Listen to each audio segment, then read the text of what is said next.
Okay, hello everyone, and welcome to the seventh of the International Manifesto Group's panels. Today's subject is market socialism or state capitalism, the social character of the Chinese state.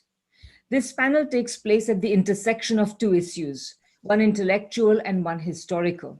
This intersection is not only intrinsically important, but is critically important for the left in Western countries, which is deeply divided on this matter. Vast swathes of it use terms like state capitalism or even neoliberal capitalism and authoritarianism and dictatorship to describe China's economic and political systems respectively. Intellectually, Marx and Engels said comparatively little about what socialism would entail and how capitalist societies would become socialist. Since the Second International, the Western left has operated with a certain classical image of revolution. According to this image, a working class revolution would transform the relations of production and the distribution of production's rewards after a mature and Western capitalist society had developed the forces of production. Even so, many details of how a value-producing capitalist economy would be transformed into a use value-producing socialist one of equal, if not greater sophistication, remain to be filled in. To this intellectual problem was added a historical one. The first and only revolutions so far against capitalism have occurred not in developed Western economies, but in backward and colonial and semi-colonial economies. They were made not by working classes, or working classes alone, but also by vastly more numerous peasantries. These revolutions faced the task not only of changing relations of production and the distribution of production's rewards, but also of developing the productive forces themselves, often from a very low level of development. And they faced the task of doing so against unrelenting imperialist pressure on practically every front, the military to be sure, but also the economic, the political, the social, and cultural. However, rather than appreciating this historical turn, the Western left was simply divided by it. And it has been essentially distinguished by its inability to deal with this history. The inability was arguably rooted in its failure to consider imperialism and national resistance to it, whether socialist or capitalist. Marx and Engels were clear that nations were as material a set of products of capitalism as classes were, and international struggles were part of the larger set of struggles that would lead to socialism. Marx and Engels and the broader Marxist traditions to which they gave rise, I have long argued, have also provided us with the intellectual tools with which to understand this. Instead, the Western left, characterized by its most famous chronicler so far as the product of defeat, proved that it was a product of privilege, not only in refusing to understand the historical circumstances in which important sections and nations of humanity embarked on the long road to socialism, but by directly attacking it as Stalinist, state capitalist, authoritarian, bureaucratic, neoliberal, and whatnot. These attacks have become more materially important than ever at a time when the productivity of capitalism is more and more apparent, while the productive superiority of the largest revolution against capitalism is ever more apparent. Can the left any longer rely on capitalism to develop the forces of production, even in its homelands, as assumed by its conception of socialist revolution? Or is it time for it to take seriously the struggles of societies that have sought to establish socialism while developing the forces of production at the same time? Is it not time for the left the world over to begin considering that the paths to socialism and communism, and they will be national paths for as long as the forces of capitalism and the dialectic of uneven and combined development between imperial countries and those resisting it remains salient? So should not the left begin considering that the paths to socialism and communism remain long, and as we seek to progress along them, the experience of socialist countries in general, and China in particular, need to be examined for the lessons they yield? With this in mind, we have constituted a most interesting panel, not so much to debate whether China is socialist, but to explore the ways in which it is so, and why the West in general and the Western left in particular needs to. We have 4 speakers and 2 discussants. I requested all the speakers to keep their remarks to between 10 and 15 minutes, and the discussants to keep their remarks to about 7 minutes. So in about an hour and 15 minutes, we should be done, either that much or a little less.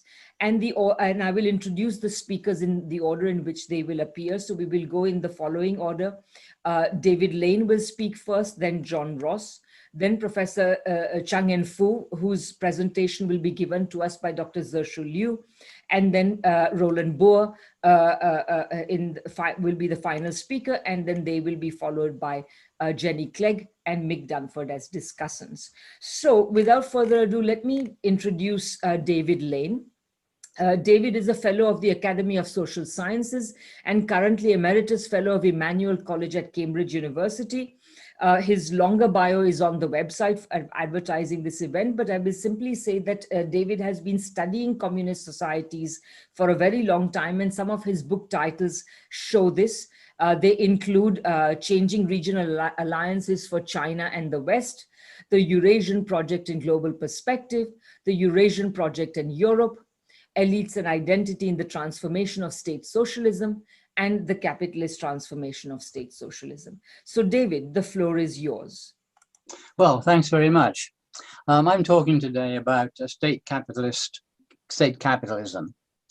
The notion of state capitalism has several conflicting meanings which need to be defined. Capitalism in its modern sense we might define as an economic system with continuous production for profit, driven by a social class, furthering the constant accumulation of capital. And in this paper, I intend to distinguish between 3 different social formations: state capitalism, state-controlled capitalism, and state socialism. State capitalism is an economic system in which the state is dominant over the bourgeoisie in its ownership and control of a developed economy. The state retains legal ownership of the developed productive forces and directly controls the process of production, giving rise to surplus value, the utilization of which is determined by a political or bureaucratic class. What distinguishes state capitalism from other forms of capitalism is the ownership by the state of productive assets and control of the economic surplus by state officials who can direct it to different purposes, to variable capital, constant capital, and to the profits of enterprise. Under state-controlled capitalism, state officials regulate and control the means of production which consist of privately owned, profit-making enterprises in a market economy. In this conjunction, the state exerts political power over the economy from which it can derive and direct surplus value. The distribution of economic surplus is determined concurrently both by a political class, defined by its ownership of economic assets, and by a political class, defined by its political control over the allocation of surplus. State capitalism comes into conflict with another form of state control, that is state socialism. And this refers to a state which is controlled by a socialist party or organization using the state apparatus to build a socialist society. The state owns and controls economic assets and has direct control over the allocation of surplus. There is no benefit to a class from the profits of enterprise. All surplus is allocated to the renewal of the productive forces or to the formation of capital. Statist forms of capitalism arise for different reasons. The uneven world development of capitalism gave rise to economies with agrarian pre-capitalist productive forces and the absence of a bourgeois class. Capitalism then is created through the agency of autocratic state development. In the absence of an ascendant bourgeois class, officials with control of the state apparatuses expand the accumulation of capital and appropriate surplus value. Different types of state capitalism are formed by a variety of political groups who seek to control the extraction of surplus for personal, domestic, or transnational purposes.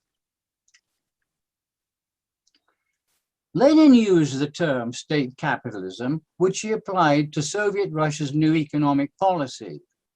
In the period immediately following the October Revolution, even in April 1918, the Bolsheviks recognized that there was, quote, a role for state capitalism in building socialism in a peasant country. And Lenin put it clearly in 1921 when he said, a free market and capitalism, both subject to state control, are now being permitted and are developing. Lenin justified this development as the Communist Party was taking, and here I quote, the first steps in the transition from capitalism to socialism, and in which the market and private enterprise are subject to state regulation. However, unlike the development of capitalism under the Tsars, the state, under the control of the Communist Party, did not build capitalism, but controlled existing capitalist enterprises. Lenin's terminology, I think, is misleading and confusing. What the new economic policy introduced was political socialism with capitalist economic forms, that is, state-controlled capitalism. And this position marked a revision of Marxism. The political is not dependent on the economic, but when a revolutionary socialist government assumes power, it is the other way around. For Lenin, the ruling class was the working class which had captured state power. Under state-controlled capitalism, there's an economic surplus in the private sector, which is used not only for renewal and accumulation, but also for what Marx called the profits of capitalist enterprise. The socialist state then regulates the private sector during a period of transition to socialism. The Marxist state capitalist critique addresses not state-controlled capitalism as under the new economic policy, but the state-owned and planned economy constituted in the Soviet Union and later in China and Eastern Europe. Such critiques vindicate socialist revolutions in pre-capitalist economies, such as Soviet Russia, but the policies of the new incumbents of power are condemned. State capitalism became defined by critical Marxists not in terms of the level of productive forces or forms of ownership, but by the ways political control over the labor process leads to the illegitimate appropriation of surplus value. And this position enables its adherents to praise socialist revolutions in pre-capitalist countries, but to condemn consequent developments as capitalist. Crucial to the theory is the role of a new ruling class. Critical theories, both Marxist and non-Marxist, contend that the state bureaucracy acts as an exploiting class in expropriating the profits of enterprise. While I believe it to be a mistaken interpretation, it does have the merit of clarity and internal consistency. The argument here is that state institutions which own the means of production are managed by a bureaucratic class which acts not only to accumulate capital, but to appropriate surplus value for its class interests. The state apparatus maximizes profit, not only for capital formation, but for its own benefit. Capitalism is not defined by the ownership of the means of production by a capitalist class, but by the form of exploitation in the labor process, which delivers profits of enterprise to the bureaucratic class. This idea has been put by a large number of writers, such as Stephen Resnich, Richard Wolff, Raya Dunashevskaya, Tony Cliff, Robert Brenner, the Aufheben Collective, and more recently by Western scholars of China. Briefly, Resnich and Wolff contend that the state capitalism is formed by, quote, the capitalist processes of producing, appropriating, and distributing surplus, which coexists and interact with processes that place state officials, rather than private individuals, in the class position of appropriators and distributors of the surplus. Robert Brenner takes a similar position, simply defining modes of production simply as modes of labor control. The writers in Aufheben Collective detail this position in some detail as follows. The USSR was essentially capitalist in that it was based on wage labor. The workers in the USSR were divorced from the means of production of subsistence and the means of production. The relations of production then were those of self-expanding alienated labor, which were the productive relations of capital. These arguments are used by critics to label the state socialist societies as totalitarian. Alvin Gouldner, for instance, articulates this position when he says, quote, the bureaucracy is a new ruling class, a new, many times worse form of domination than under capitalism. So I think this sets the scene for the way in which state capitalism has developed. The state is exposed as extracting surplus value in the same way as in market liberal capitalism, one public, the other private. For these writers, the essence of capitalism is a subordination of the labor process to the control exercised by exploiting classes. Capitalism exists when labor remains a commodity and management exploits labor for its own class benefit. Under state capitalism, a state bureaucratic class derives satisfaction from surplus value. China, since the modern market reforms, is more complicated because it is a mixed system with immense and growing private ownership. It is, in my view, state-controlled capitalism, not state capitalism. In this case, the political class controls surplus in the labor process, but also there is a separate possessing class having ownership rights over the means of production. Simon Gilbert, writing International Socialism recently, addresses this development and equates the state bureaucracy to the individual property-owning class, with which it is intertwined. Referring to China, he writes, the higher echelons of the state bureaucracy, wealthy private capitalists, and the murky mixture of the two that lies between are best understood as constituting a single ruling class. The control exercised by the state as a means to extract economic surplus is analogous to that exercised by private capital. Sami Amin follows the critical state socialists and considers that, and here I quote, the relations to the means of production that workers are subjected to by the authorities who organize production is similar to the one that characterizes capitalism, submission and alienated labor, extraction of surplus labor. Unlike the critical state socialists, however, Amin considers that surplus is utilized predominantly for economic and social development, which has positive effects. I come to my concluding remarks. My own view is that this approach gives too much credence to the role of a political class or elite. It ignores other constitutive features of capitalism, the form of ownership, the dominant values of the society, and the way the state allocates surplus. In the Soviet context, state ownership and state coordination under an economic plan take a different form from capitalism, which in turn affects the use of economic surplus. In all social formations, part of what is produced has to be used for the reproduction of society and for the development, renewal, and maintenance of the productive forces. Hence, the labor process will entail the extraction of surplus product in all except the most primitive societies. The capitalist system is driven by a capitalist class to turn surplus product into private profit. State socialism, however, turns surplus product into productive investment.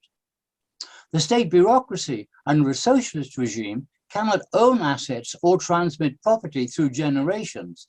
It cannot form a bourgeois social class in a Marxist sense. Members of the bureaucracy may receive excessive salaries and other benefits of office, but these are privileges over consumption. They do not specify class position in the Marxist sense. The privileged groups are dependent for their livelihood on an employment status supported by professional credentials or political position, unlike shareholders whose wealth is derived from the ownership of assets. State officials have no legal rights over property or the produce of economic enterprises. Such administrative forms of power are real enough, and they cannot be denied. However, they are forms of bureaucratic domination, which may lead to inequalities in consumption, but not to capitalist exploitation. The crucial question to be addressed is who owns and controls capital? How is surplus distributed and used? It is possible for a privileged stratum to seize power and utilize it illegitimately by appropriating surplus value. The question to be addressed is, what proportion goes to public development and what remains as personal wealth, which can be used for personal advance, capital accumulation, and political advantage? And these are the topics which are the subjects of the following presentations. Thank you very much, David. That was just about perfectly timed. Thanks for keeping to that. So our next speaker, by the way, before I go on to the next speaker, let me just say that regular attendees who are confused about the format, this time we are doing it in a webinar format. So unfortunately, this means that the panelists, only the panelists can be seen and not members of the audience. But anyway, this is in order to accommodate more people. Okay, our next speaker is John Ross. John is a senior fellow at the Chongyang Institute for Financial Studies at Renmin University of China. And he also has been observing communist societies for a long time. And in 1992, he published a very prescient piece called Why the Economic Reform Succeeded in China and Will Fail in Russia and Eastern Europe. He has been writing prolifically on matters Chinese. He runs the blog learningfromchina.net and has over 1 million followers on Weibo. Again, you can read his longer bio in the event description, but I will end by simply saying that his new book in English, China's Great Road, has been published this month. So John, the floor is yours. Thanks. Right, thank you very much, Radhika. I'm going to share the screen, if you don't mind. I'll share, that's okay. Can people see that okay? Yeah, that's good. Right. There's several things I could speak on, but given the limited time, I'm actually going to speak on just one. Why China is a socialist market economy in line with Marx.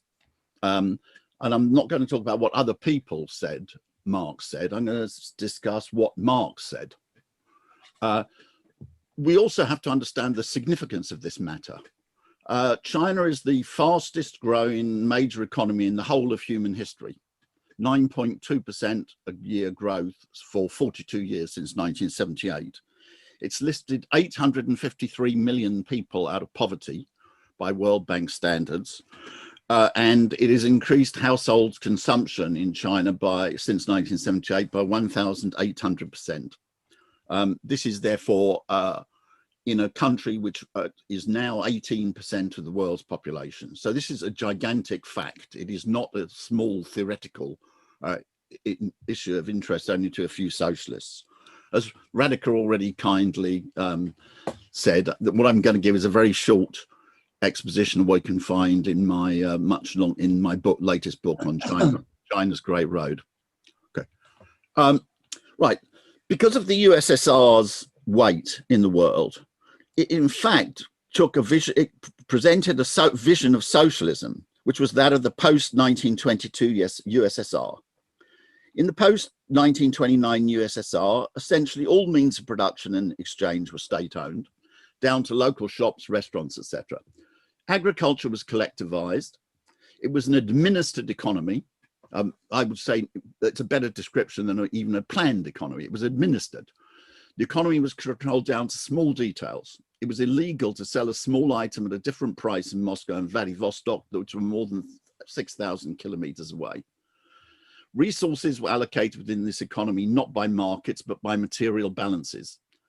Because the economy was administered down to small details, foreign trade necessarily had to be kept to a minimum, as trade into market economies could not be planned in the same way as the domestic economy. Therefore, this economy could not make use of international division of labor, which turned out to be a fatal flaw. Now, leave aside the question of whether this type of economy was necessary for geopolitical reasons. Most of my Russian friends would argue that faced with the foreign encirclement, particularly by Nazism, it was necessary to create such an economy in order to prioritize military production and the defense of the country. I'm not going to enter into whether that geopolitical argument is right or wrong. I just want to show that it's easy to show that this economic model was not the one envisaged by Marx during the development of a socialist society. And therefore, the fact that China does not correspond to the model of the post-1929 USSR does not, as much of the Western left think, means, therefore it has diverged from socialism. It means actually it's much closer to Marx than was the post-1929 USSR. Yeah, so now, hang on, I've got a mess now. I can't, for some reason. The slides have got stuck. I don't know what's happened. They've moved forward. I can now see a slide called Marx on the transition to socialism. Ah, right. Okay, sorry. There was just some delay. Let me get it up. Okay, right. It was clear that Marx envisaged the transition from capitalism to socialism would be a prolonged one. The appropriate unit of measurement is actually centuries. We don't know whether 2, 3, or possibly more. We're 150 years away already from the time when the working class first took power for a few weeks in the Paris Commune, and 104 years away from when the working class still took power and maintained it for a long period in the Russian Revolution. Okay. Therefore, it was clear that Marx envisaged that this transition from capitalism to communism would be a prolonged one. He noted in the Communist Manifesto, and I put the screen up because I want to, it's easier to take in quotations if you can see them rather than just read them. The proletariat will use its political supremacy to wrest, by degree, all capital from the bourgeoisie, to centralize all instruments of production in the hands of the state, i.e. of the proletariat organized as the ruling class, and to increase the total productive forces as rapidly as possible. Please note the by degree. Marx therefore clearly envisaged a period during which state-owned property and private property would both exist. China's system, after Deng, of simultaneous existence of sectors of state and private ownership, is therefore already clearly more in line with Marx's conceptualization than Stalin's introduction all at once of essentially 100% state ownership in 1929. This is not, somehow this is not interacting properly with Zoom, and I can't get it down. Oh, right, okay, sorry, it's gone up, right, okay. Right, having taken the early things, I want to jump ahead to one of the last works which Marx wrote, the Critique of the Gotha Program. This, therefore, may be taken to involve his most mature thought, right? What did Marx write in this? What we are dealing with here, he's talking about the post-capitalist transition to a communist society. What we are dealing with here is a communist society, not as it is developed on its own foundations, but on the contrary, just as it emerges from capitalist society, which is thus in every respect, economically, morally, and intellectually, still stamped with the birthmarks of the old society from whose womb it emerges. Marx then goes on to discuss what would be these birthmarks, as he put it, of the old society. In such a transition, Marx outlined payment in society and distribution of products and services necessarily had to be according to work. This is his phrase, which he counterposes to according to need, as will come on in a fully developed communist society, even within the state-owned sector of the economy. Again, I quote Marx. Accordingly, the individual producer receives back from society, after the deductions have been made, exactly what he gives to it. What he has given to it is his individual quantum of labour. He draws from the social stock of means of consumption as much the same amount as labour cost. The same amount of labour which is given to society in one form, he receives back in another. Marx he uses a deliberately paradoxical phrase, but which has a scientific value. He says, notes that in the initial stages of socialism, in labour, what Marx terms bourgeois right, not according to needs, will exist. Again, I quote Marx. Here, obviously, the same principle prevails as that which regulates the exchange of commodities, as far as this is the exchange of equal values. As far as the distribution of the latter amongst the individual producers is concerned, the same principle prevails as in the exchange of commodity equivalents. A given amount of labour in one form is exchanged for an equal amount of labour in another form. Hence, equal right here is still in principle bourgeois right. The right of the producers is proportional to the labour they supply. This system of payment of work, not on the basis of need, is precisely what is used by Deng and in China. Right. Therefore, Marx is quite clear, in the initial stages of socialism, inequality will necessarily exist. Not that it's desirable, of course it's extremely undesirable, but he's just noting that this is, because of the early development of social society, this is what exists. As he writes, it tacitly assumes the unequal individual endowment. To avoid all these defects, right would have to be unequal rather than equal. Right. And then Marx goes on to look at the conditions over a prolonged period over which these can be overcome, because these birthmarks of this new society are not desirable, they're merely inevitable. As Marx writes, right can never be higher than the economic structure of society and its cultural development, which this determines.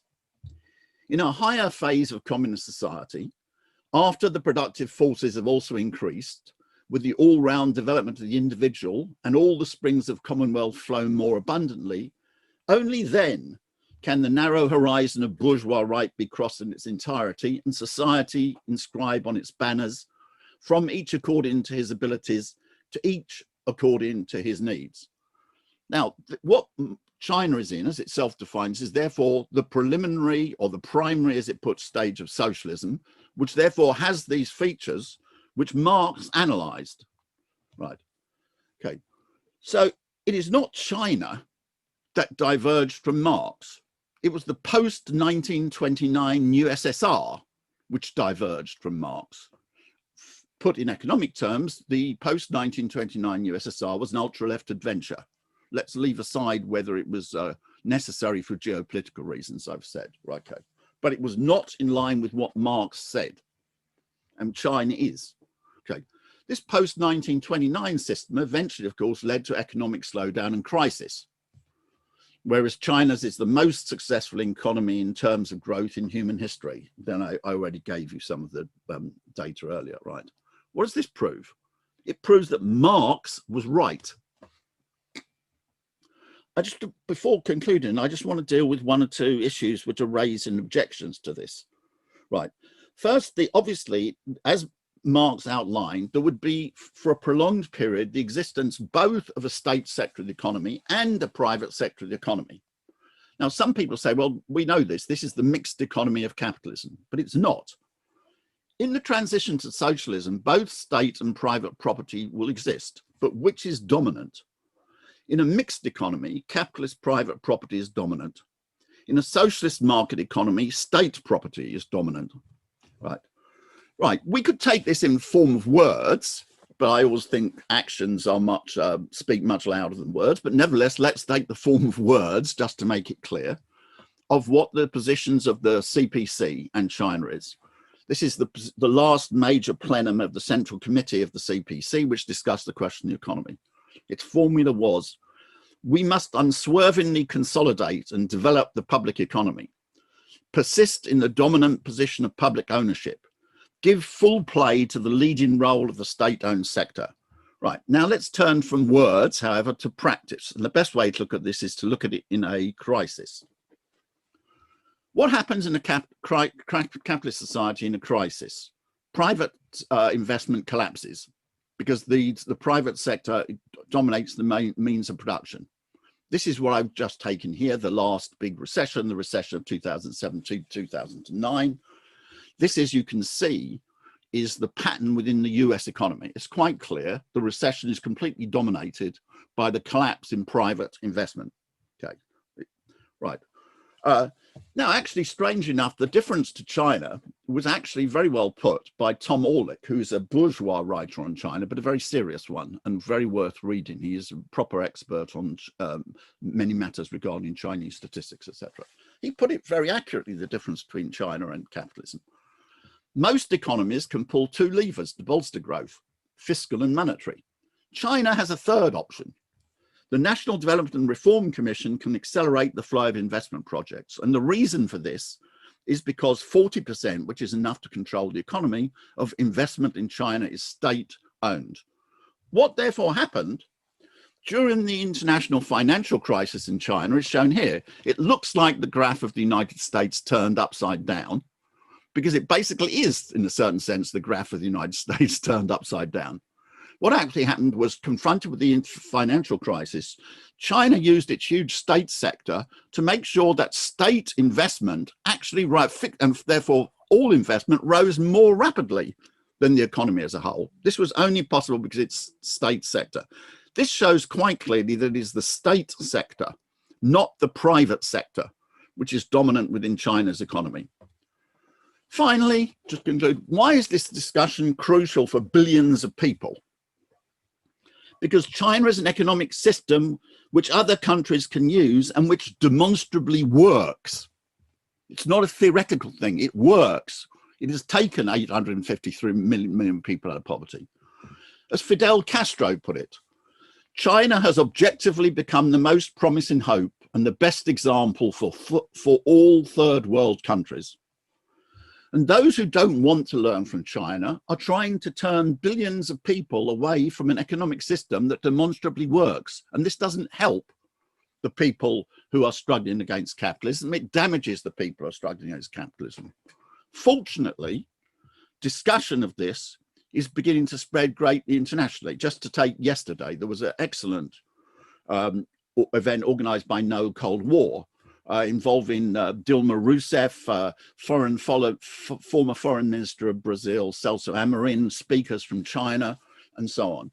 This discussion is taking place on China, particularly in the global south, and this is greatly to the advantage which it's used in an economic system which works.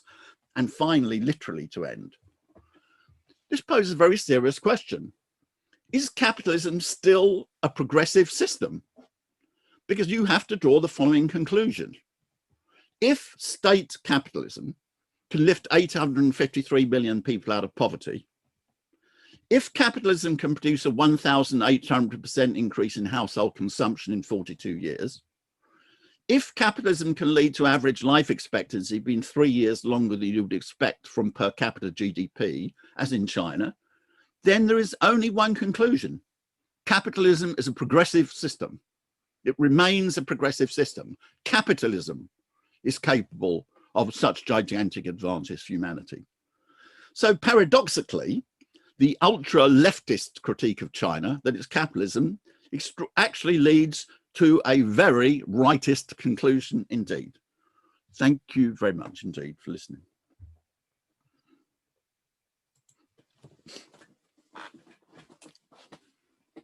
Thank you, John. That was precisely a great thing to end on, because the significance of China for precisely the vast majority of the world that still has to worry about developing the forces of production is great indeed. Now we go to a presentation from Professor Cheng Enfu. Now this is going to take an unusual form because Professor Cheng is not going to be present today. So his presentation will be made in his absence by Dr. Zheshu Liu. So let me introduce both of them. Professor Cheng Enfu is academician at the Chinese Academy of Social Sciences, director of the Research Center on Economic and Social Development there, and principal professor at the University of the Chinese Academy of Social Sciences. He's also the president of the World Association for Political Economy and of the Chinese Society for Foreign Economic Theories. And he's a member of the People's Congress of China. Dr. Zeshu Liu, who is going to be presenting his paper today in his absence, works at the Academy of Marxism at the Chinese Academy of Social Sciences and is the deputy editorial director of the journal International Critical Thought. So Zeshu, the floor is yours. Thank you very much, Radhika. It's a great pleasure to see old friends and new friends and some friends that I know by your name and your paper published or to be published in ICT. It's a great honor to see you actually, not in person, but thanks to the new technology, we can still see each other and talk to each other even in this very peculiar period of time.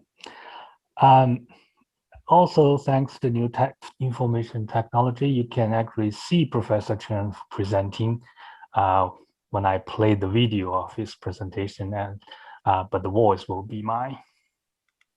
Good morning from Shanghai, where I'm currently am. It is a great pleasure to participate in this very important meeting. I would like to use this opportunity to share with you my idea on the 3 stages of socialism.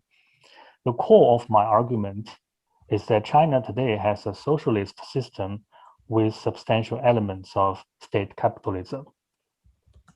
My argument follows a very different line from China's official classification of the primary stage of socialism, which is in terms of productivity, average GDP, and standard of living, and which in turn differs in important respects from current economic developments in China. My analysis will follow the spirit of Marx methodology. I will take the changes in productivity as an indirect or ultimate sign, and take changes in relations of production as the key determinant of each stage. These relations are revealed in the systems of property rights, distribution, and regulation. Their qualitative changes will correspond to the primary, intermediate, and advanced stages of socialism. I will also analyze the characteristics of production, exchange, and distribution in each stage, as well as micro, medium, and macro level economic management in each stage. The goal is to develop a framework to address the various forms of conflicts and constraints at each stage, with due consideration given to politics and the state at the level of the superstructure. But the first thing I want to talk about is economic characteristics and the core elements of the primary stage of socialism. The basic characteristics of the primary stage of socialism are actually well known. First, the property rights system is a multi-ownership system in which public ownership is dominant, and it promotes the sound development of non-public economy. This is the foundation of socialism with Chinese characteristics in China today, and the chief economic criterion for considering China socialist in nature and in direction. The second feature of the primary stage of socialism is that despite a multiplicity of forms of ownership, the distribution of income prioritizes labor as the major factor because public ownership dominates. This permits eliminating income inequality and achieving common prosperity, so that the fruits of the reform and development will benefit all the people. And thirdly, economic coordination is achieved in China through a state-led multi-structure market system, which gives full play to the fundamental or decisive role of the market in short-term allocation of general resources, while maintaining and strengthening macro and micro adjustment by the government. Fourthly and finally, on this economic basis, the superstructure at the primary stage of socialism is expressed as a somewhat inadequate or not fully developed democratic system, but nonetheless with the implementation of people's democratic dictatorship led by the working class and based on a worker-peasant alliance, i.e. the dictatorship of the proletariat, as we see in Marx and Lenin. The second thing that I want to talk about is the economic characteristics and core elements of the intermediate and advanced stages of socialism. The intermediate and advanced stages of socialism socialist mode of production cannot be fully specified at present, though we may say that they must lessen non-socialist content compared to the primary stage. In the intermediate stage, for example, in the system of property rights, public ownership of the means of production must advance further and be implemented in many different forms. There will be no private ownership except in cases of foreign investment or international trade relations. In the distribution system, distribution according to work is more adequately practiced in various forms. Economic coordination and regulation must feature planned production in a more complete sense. That is to say, planned economy or product economy is overwhelmingly dominant, with market playing a very much weaker role. On such economic basis, the superstructure at the intermediate stage of socialism is expressed as a more adequately democratic system in which dictatorship exists only in the sense of defending the country against foreign invasion, and states is still needed domestically to maintain such rights as distribution according to work. And Lenin's vision of future socialist society in state and revolution should be realized in this intermediate stage. So far, it is clear that Marx and Engels and Lenin in some sense envisioned the advanced stage of socialism.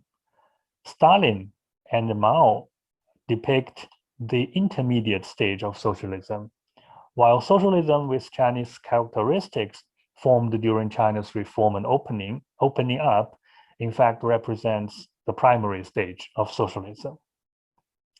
And now let's look at the next stage, the qualitative changes we may expect at the advanced stage of socialism, as foreseen by the founders of Marxism, can also be outlined. First, in the system of property rights, public ownership of the means of production is mature and is universally implemented in the whole society. Second, in the distribution system, distribution according to work is adequate and is universally implemented. Third, in the regulation system, planned economy is complete, with the production of use value being generalized throughout the economy. On this economic basis, the superstructure of advanced stage of socialism is characterized by an adequate democratic system, and dictatorship exists only in the sense of defending against foreign invasion. State is in the process of withering away, but will still have to exist in order to safeguard such rights as distribution according to work. And the next point I want to talk about is differences between economic systems in socialism, modern capitalism, and communism, which I summarize in a table which I can share with you. If you give me 2 seconds.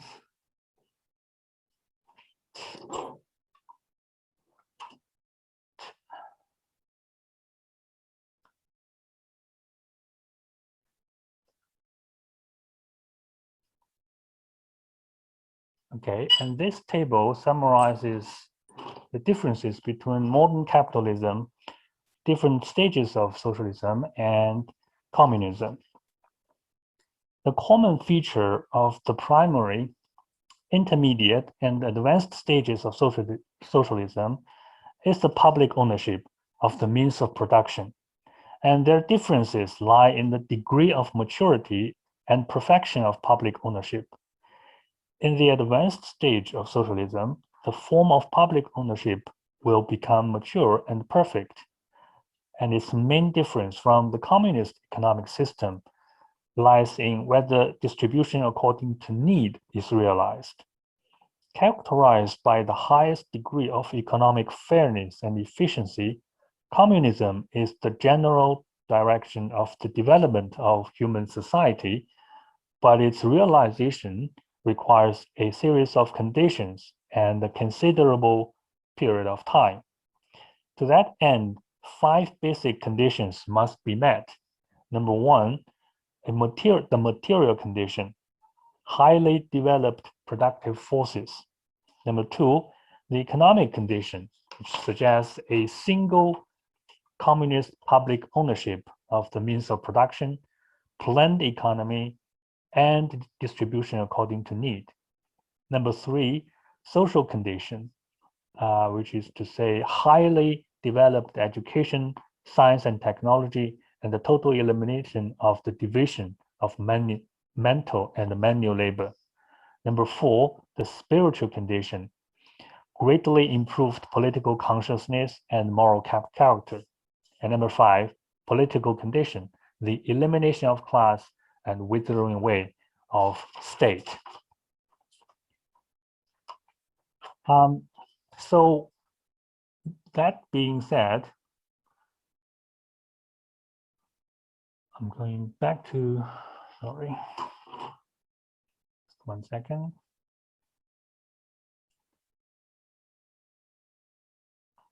And that being said, I would like to point out that this new theory of the 3 stages of socialism is the result of theoretical innovation which draws upon other academic research, upon Marxist-Leninist classics, as well as Chinese and foreign realities.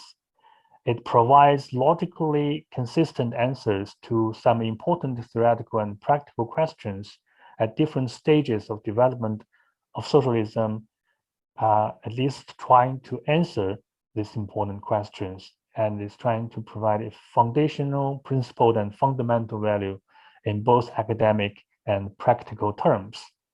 It will become a influential, most representative, and most recognized theory of core elements of socialism in Chinese academia.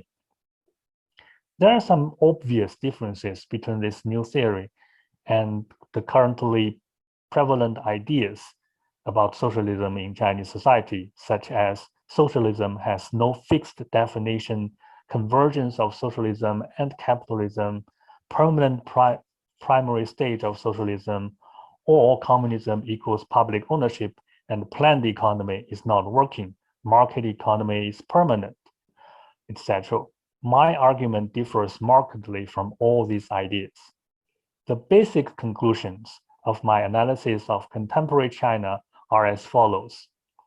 It has a political system of socialism that exercises the unified leadership and governance based on a new type of democratic centralism. It has an ideological and cultural system of socialism that adheres to Marxism, Leninism, and its synthesization. It has a market system of socialism with state control and regulation as the mainstay that contains significant number of elements of state capitalism. Here, state capitalism is as defined by Lenin, which suggests socialist country developing some extent of capitalist private ownership. Of course, I myself believe that in the best economic system at the primary stage of socialism, non-public economy should account for only 1/3 of the entire economy. At present, of course, non-public economy is far greater than 1/3 and more than half of the whole economy, actually. It shows that this is a topic under heated debate and unified consciousness is not yet formed. This is a brief introduction of my basic idea, and I look forward to your comments and discussion. Thank you very much. Okay, thanks very much, Zashru. And now we will go to the final presenter for today, Roland Boer. Roland is Professor of Marxist Philosophy at the School of Marxism at Dalian University in China. And among his numerous works on Marxism and philosophy, there is the 5-volume work, Criticism of Heaven and Earth. His most recent book is called Socialism with Chinese Characteristics, A Guide to Foreigners, which will, and they will soon, and Renmin University Press will soon publish his Frederick Engels and the Foundations of Socialist Governance. So the floor is yours, Roland.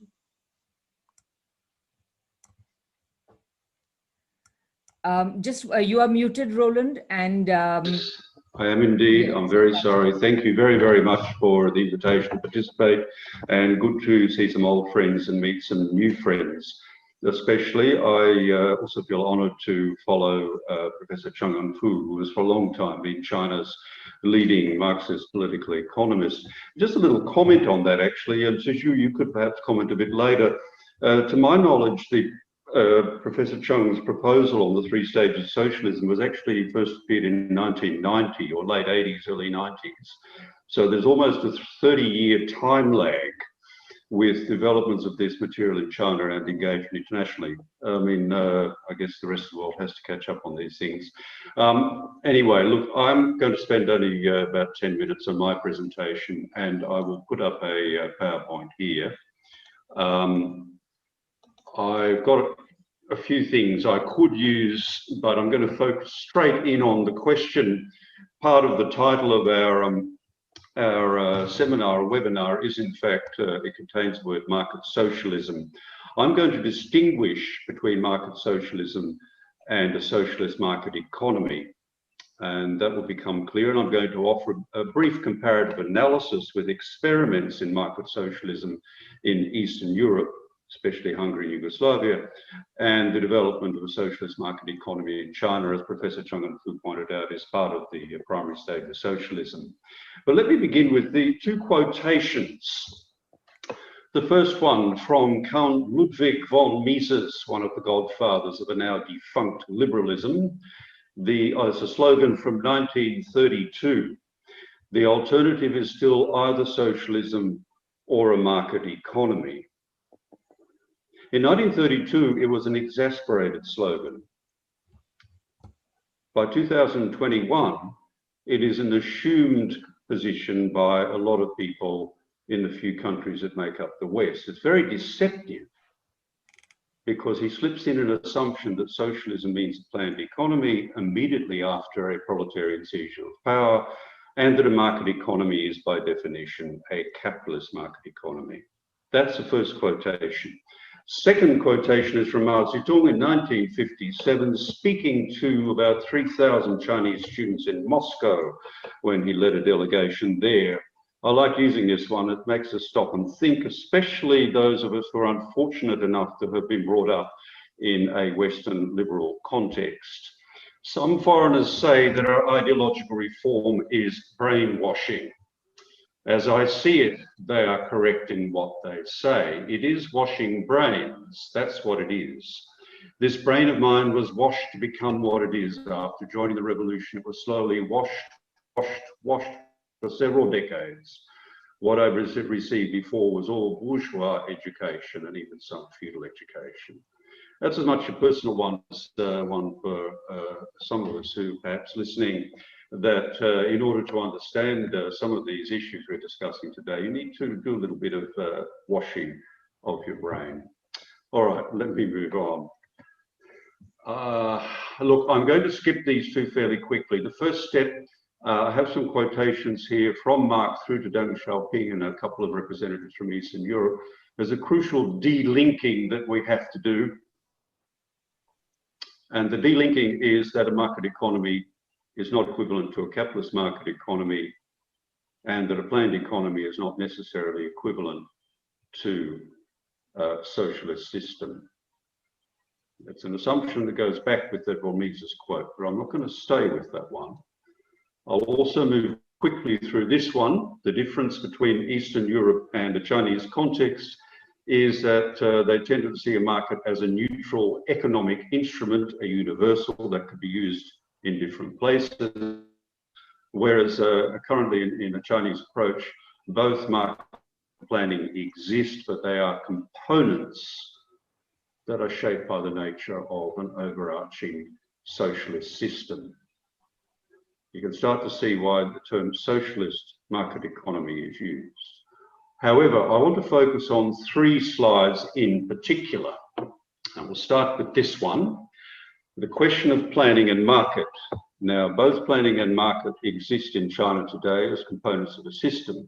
In Eastern Europe, there was a tendency to see it as either planning or market mechanisms. And there was a tension between them, decentralization, centralization, central control, economic democracy, etc. And we'll go down that left-hand side. This resulted in a series of starts and stops from the 1960s, especially in Hungary and Yugoslavia for different reasons, but also in other parts of the CMEA. They would make a step or two in towards elements of market things within socialism, and then step back. And so the result, they didn't have time to develop further. The result in Eastern Europe was it really ended up being somewhat tentative and halfway, and there were 3 crucial elements that they really refused to take on. The first one was to permit a market-driven price mechanism. The second one was hard budget constraints. That's bankruptcy for enterprises that don't have a bottom line. They would have lots of soft budget constraints, and capitalist systems also have some soft budget constraints. The military is an obvious one, education, so on. But this was they wouldn't allow exit and entry, and they simply couldn't figure out what to do with the labour theory of value. Now let's move to the question of planning and market in a Chinese context, and as the 2 components of a socialist system, socialist economic system in the primary stage. What you start to find, and I'm really summarizing a lot of research here by Chinese Marxist scholars, is a reinvention of planning. We just concluded the beginning of the 14th five-year plan, and markets. I'll give one small example. We've heard Professor Cheng Enfu talk about 3 stages of socialism, and other of his major contributions has been developing the core Marxist theory, labour theory of value in a socialist context, which he calls creation of value by living labour. And you find some scholars starting to argue for a dialectical transformation, or Aufhebung, a Chaiyue or a Yangqi, of planning and markets, away from old style planning and the old style notion of markets. Now let's get into a little bit more nitty gritty here. I'm going to use a quotation that John Ross used. It's Marx and Engels in the manifesto of the Communist Party, but I'm actually going to distinguish 2 aspects of that definition a little bit differently from John's emphasis on by degrees. Right, first part, we saw it from John, but I'll read it again. The proletariat will use its political supremacy to wrest by degrees all capital from the bourgeoisie, to centralize all instruments of production in the hands of the states. That's ownership of productive forces and the planned economy. The second part of the sentence, and to increase the productive forces as rapidly as possible. There's 2 parts of that definition, which we can distinguish in terms of ownership of means of production, or productive forces, and liberation. Now, there's a methodological and a historical point. This, ask an informed person, in one of the few countries in the world with, until recently, fairly highly developed productive forces. What is the definition of socialism? And a common one will be the ownership of the forces of production by the rural and urban working class.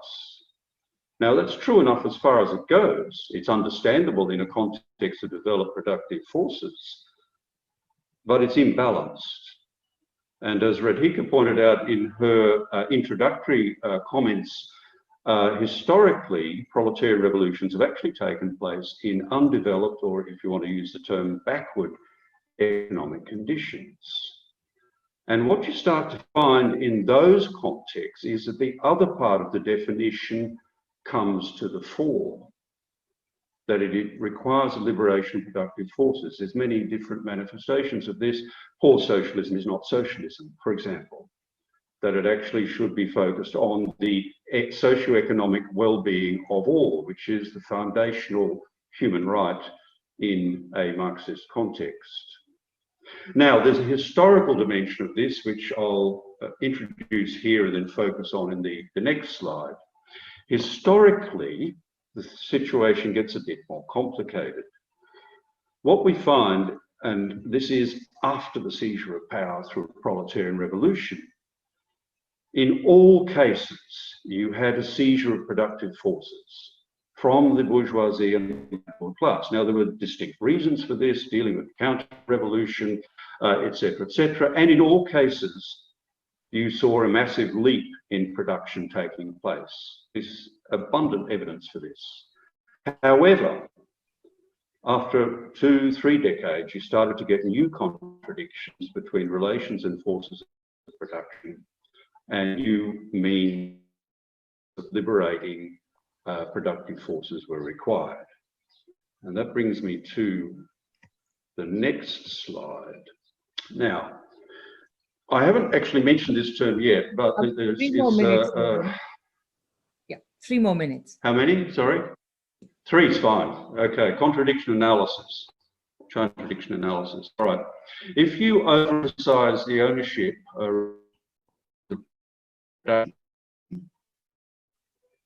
if you overemphasize, they end up with new contradictions between forces and relation to production. And as found in Europe, also started to find in China by the 1970s, stagnating economies, and then a new form of liberation. But then what happens at the other side? You overemphasize the liberation of productive forces, you also end up with new contradictions, and this is what can be called the wild 90s in China, coming into early 2000s. Income disparity, worker unrest, gap between the Communist Party and the common people, environmental degradation, corruption, and so on. What's the answer? Is it a retreat? And this is where a lot of people say, oh, China's following capitalist path. But the question is, what's the answer to this? If we ask this question from context of contradiction analysis, is it contingent or incidental to the process, or is it systemic? And the answer is that it's contingent or incidental. What's the answer? It is to deepen reform. So that the dialectic process of reform is part of the process of solving it, and I can refer to John Ross's presentation for some indications of the results of that. Now, I'll put up the last slide, but this is really repeating what has already been said by some of the previous presenters. What makes it socialist? These are taken from Huang Nan-sen from 1994. I'll leave that up and I won't read them. So thank you very much.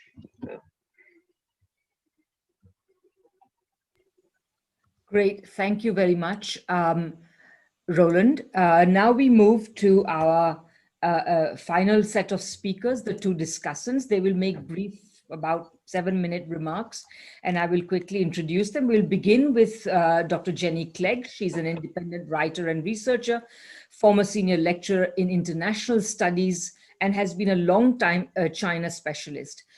She's the author of China's Global Strategy Towards a Multipolar World and is an activist in Britain's peace and anti-war movements. So Jenny, please go ahead.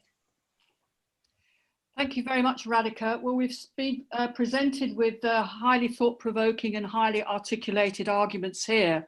I will just add something about the primary stage of socialism and also talk about contradictions. I think it was really a bit of genius on the part of Deng Xiaoping that he made the separation between short-term goals of the primary stage of socialism and long-term goals. As he said, let some people get rich first so that over the longer term, they can help others to catch up.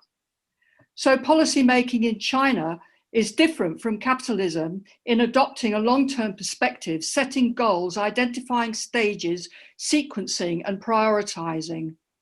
We also see that within the primary stage of socialism, there are separate stages. So for example, in 1981, the main contradiction was between the material and cultural needs of the people and the low level of productive forces. This prioritized development of the productive forces. Then in 2017, it was shifted to the ever-growing needs of people for a better life against the imbalanced and inadequate development, with more attention to problems of pollution, education, imbalances in the economy, and so on. Sequencing is important because it's about creating the preconditions to transition from one stage to the next. On the question of contradiction, I think that we can see in the socialist market economy the coexistence of contradictory elements, as our presenters have already pointed out, with private capital playing a progressive role alongside the state and collectives to address the main priority of development. But Mao also, as John, Ross and Cheng Enfu have suggested, there are primary and secondary aspects in a contradiction, but there are also primary and secondary contradictions. So it's been noted that the constitution in China says that public ownership is the predominant factor, and that also the primary factor in distribution is payment according to work.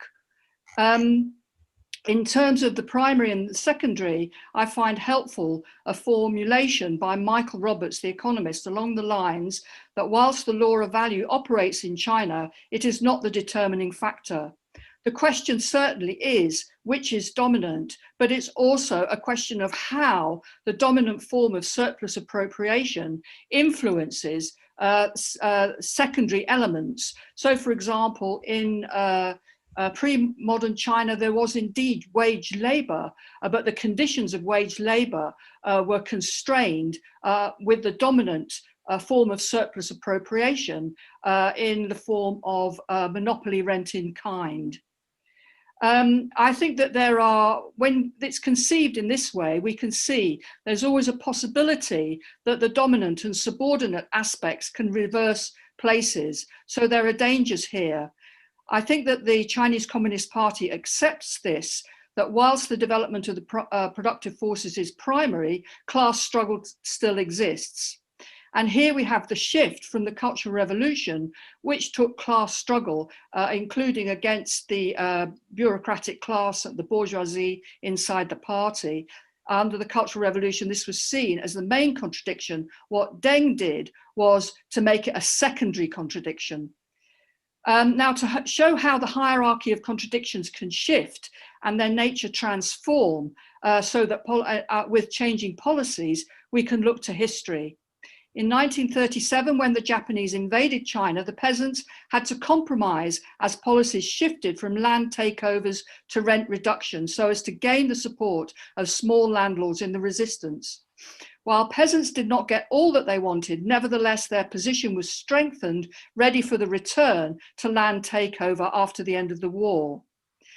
Likewise, I think that we can see, whilst compromises have been made, reforms have vastly strengthened the Chinese working class. Certainly, it's grown massively as people have transferred from the cities.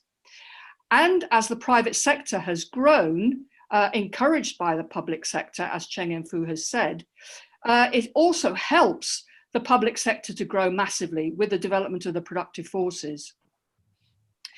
The private sector has developed in a dependent form, reliant on the state for finance, land, and so on. And as the dominant factor, as has been pointed out, the state is able to regulate private enterprise, as we've seen recently in the case of Alibaba and others. When reforms began, poverty was the problem, not inequality.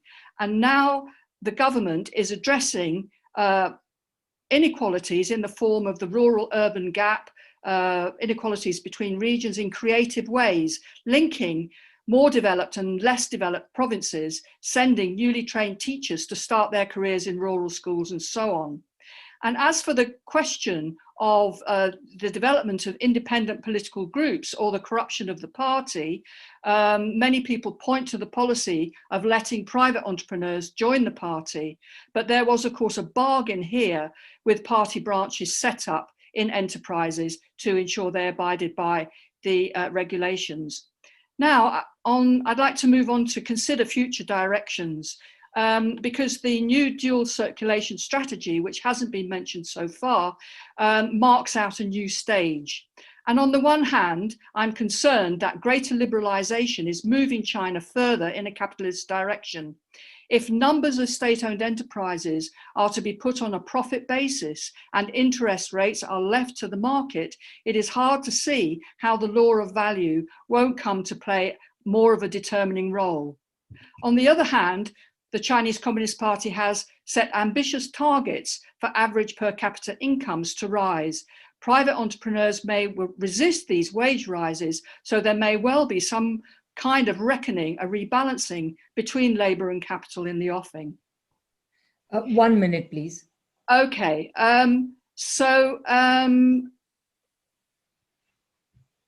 think that we also need to consider that new forms of state management, by addressing both the demand side of the economy and the supply side through investment restructuring and so on, may be a way for the state to find its way out of crisis against the operation of the law of value. So very quickly, I'll just say, I think that, you know, I agree with Radhika about the history, and we need to have a much better understanding of the history of capitalism, how capitalism developed in China.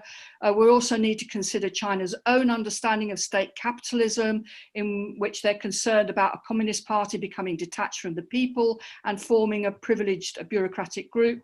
And I'd also like to know how Marxist views of China as state capitalist differ from the liberal view, which now pits free trading democracies against self-interested authoritarianism in a new Cold War. Thank you. Great, thanks so much, Jenny. That's a lot of things to think about. Okay, our final speaker and discussant is Professor Mick Dunford. He's Emeritus Professor at the University of Sussex and visiting professor at the Chinese Academy of Sciences. And he's the managing editor of the journal Area Development and Policy. Mick, please go ahead.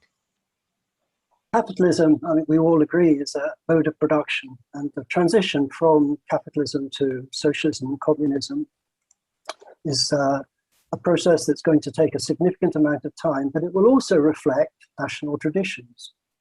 In the case of China, you know, it's actually quite important to remember that Marx's concept of communism is in many ways very similar to Confucius' concept of what he called Datong. Datong is a great prosperity. A step on the way to that society is Xiaokan, moderate prosperity. And that, interestingly, is actually the goal of the Chinese Communist Party for China in this year, which is the 100th anniversary of the establishment of the CPC. I think it's actually very important we distinguish modes of production from the concept of society. In most societies, a number of modes of production coexist. So in China, it's clear that capitalism does exist, but rural households in China have important property rights in the shape of contracted land, which IGD. So in effect, they are actually petty bourgeois, petty commodity producers, whose household members also work as industrial workers and as migrant workers in the industries that initially developed in coastal China. So in a sense, they are actually mixed figures. In China today, health, education, public services are essentially decommodified. So there's been significant areas of social reproduction that in China have been decommodified. China, we've been told, has an important SOE sector. It has ruled out further privatization. Actually, in 2017, 75 of 102 SOEs in the Fortune Global 500 were all Chinese. These companies, they contribute something like 35% of tax revenue. In the industrial sector, they account for something like 40% of revenue. They play critical roles in strategic industries. They play important roles in generating externalities. They invest in essential capital-intensive industries. They play an important role in the sense that they adopt a high road in relation to employment. They absorb excess labor to secure social stability. They undertake major counter-cyclical investments. And as John Ross said, you know, they actually account for something, or public investment accounts for something like 40% of investment. They also play an important role in limiting foreign control, because it's actually been shown that in the sectors in which there is no presence of state-owned companies, foreign capital tends to predominate. So in China, there are a variety of different modes of production coexisting and evolving over the course of time. But the important difference lies somewhere else. In Western societies, you find an extraordinary concentration of private wealth, of income from ownership, and of economic power. An inevitable consequence is extraordinary political inequality and a ruling capitalist class that enjoys extraordinary preponderance in relation to the determination of state policies and actions. In China, the owning class is not, decidedly not, the ruling class. So in that situation, you know, the Chinese government can adopt other goals. These goals include common prosperity. Now, admittedly, I mean, under Deng Xiaoping's initial idea was that some places get rich first. But in the new millennium, you see movements in the direction of ensuring that those that did not get rich first catch up. So the aim in that case is investment in people's needs. The adoption of a dual circulation strategy with growth clusters in the Greater Bay Area, Yangtze River Delta, in Jing-Jin-Ji, which is essentially the Beijing area. The establishment of an ecological civilization based on solar technology, ecological industries, smart cities with high density and energy efficient housing, rural vitalization. But in fact, as part one of these counter-cyclical strategies was a massive program of investment in rural infrastructure in order to enable people to live and work in the countryside. In the new millennium, China has spent something in the region of 16 trillion to address rural regeneration, to address the East-West divide, to address some of the other imbalances between social groups that characterize Chinese society on a massive and extraordinary poverty alleviation scheme, which effectively brought to an end extreme poverty in China, which in 1949, do not forget, was the poorest country in the world. To these considerations, one should add the fact that the rules-based global order is essentially an imperial order that has delivered war and destabilization, legitimized in many cases in terms of freedom and democracy and human rights, but actually driven by the interests of capitalist elites. It has also failed to generate significant development in many parts of the world. If one looks at China's actions on the international stage, Chinese aid, the BRI, they are actually driven by a desire to address these deficits. Xi Jinping has spoken about three deficits: peace, development, and governance. So China's efforts are actually underpinned by Zhou Enlai's 5 principles of peaceful coexistence, which include non-interference in the domestic affairs of other countries, self-reliance. And these principles were adopted in Bandung as principles underlying the non-aligned movement, and is a core part of the anti-colonial movement. So in that sense, you know, you have to see the evolution of China as being a continuation of a vital anti-colonial struggle, which is actually designed to address the problems of development in other parts of the world, because if everyone else can be lifted, that in a sense will also enable China to continue to make progress. The The last point I want to make is that, in the last few years, since the financial crisis, we have learned that Western societies are deeply fragmented. They are faced with an economic crisis, and in the face of the recent pandemic, they actually proved that they were incapable of acting in a unified way. In some ways, one might consider it the ultimate consequence of liberalism, individualism, and competitive politics, an inability of a society to act in unison and in a cohesive manner.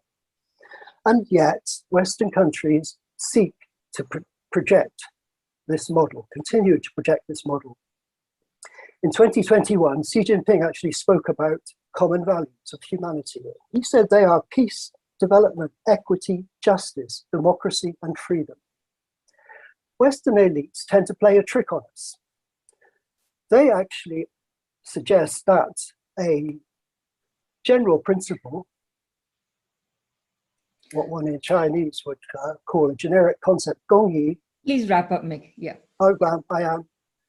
Is actually represented by a particular instantiation of it. In other words, they say the Western political system is, in a sense, the only form that democracy can assume. Democracy and these other values about which I just spoke can assume a variety of forms.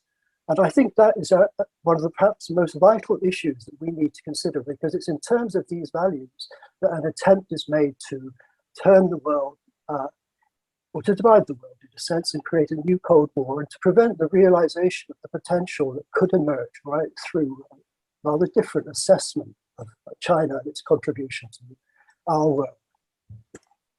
That's great. Thanks, Mick. Again, loads to think about. Let me just make a couple of changes here. Okay, so now we are going to go finally into our question and answer session. And let me just start first of all by saying that all attendees can ask questions by using the raise hand function, which you ought to find at the bottom of your screen, of your Zoom screen. It's either in the form of the raise hand function or under a tab called reactions. So please go ahead. Can see 3 hands already. I have just want to lay down some simple rules which are aimed to get the most out of the question and answer session, to permit the greatest number of questions to be asked and to keep the debate both lively and meaningful. So I'll be keeping a roster of speakers. I know that there are also some questions that are being posed in the question and answer session, and my colleague Brendan is going to send me them periodically. But if you prefer, maybe the best way to do it would be to actually raise your hand. So I'm going to start with the raised hand. We'll take 3 questions at a time. Please keep your questions brief, around 1 minute, maximum 2 minutes.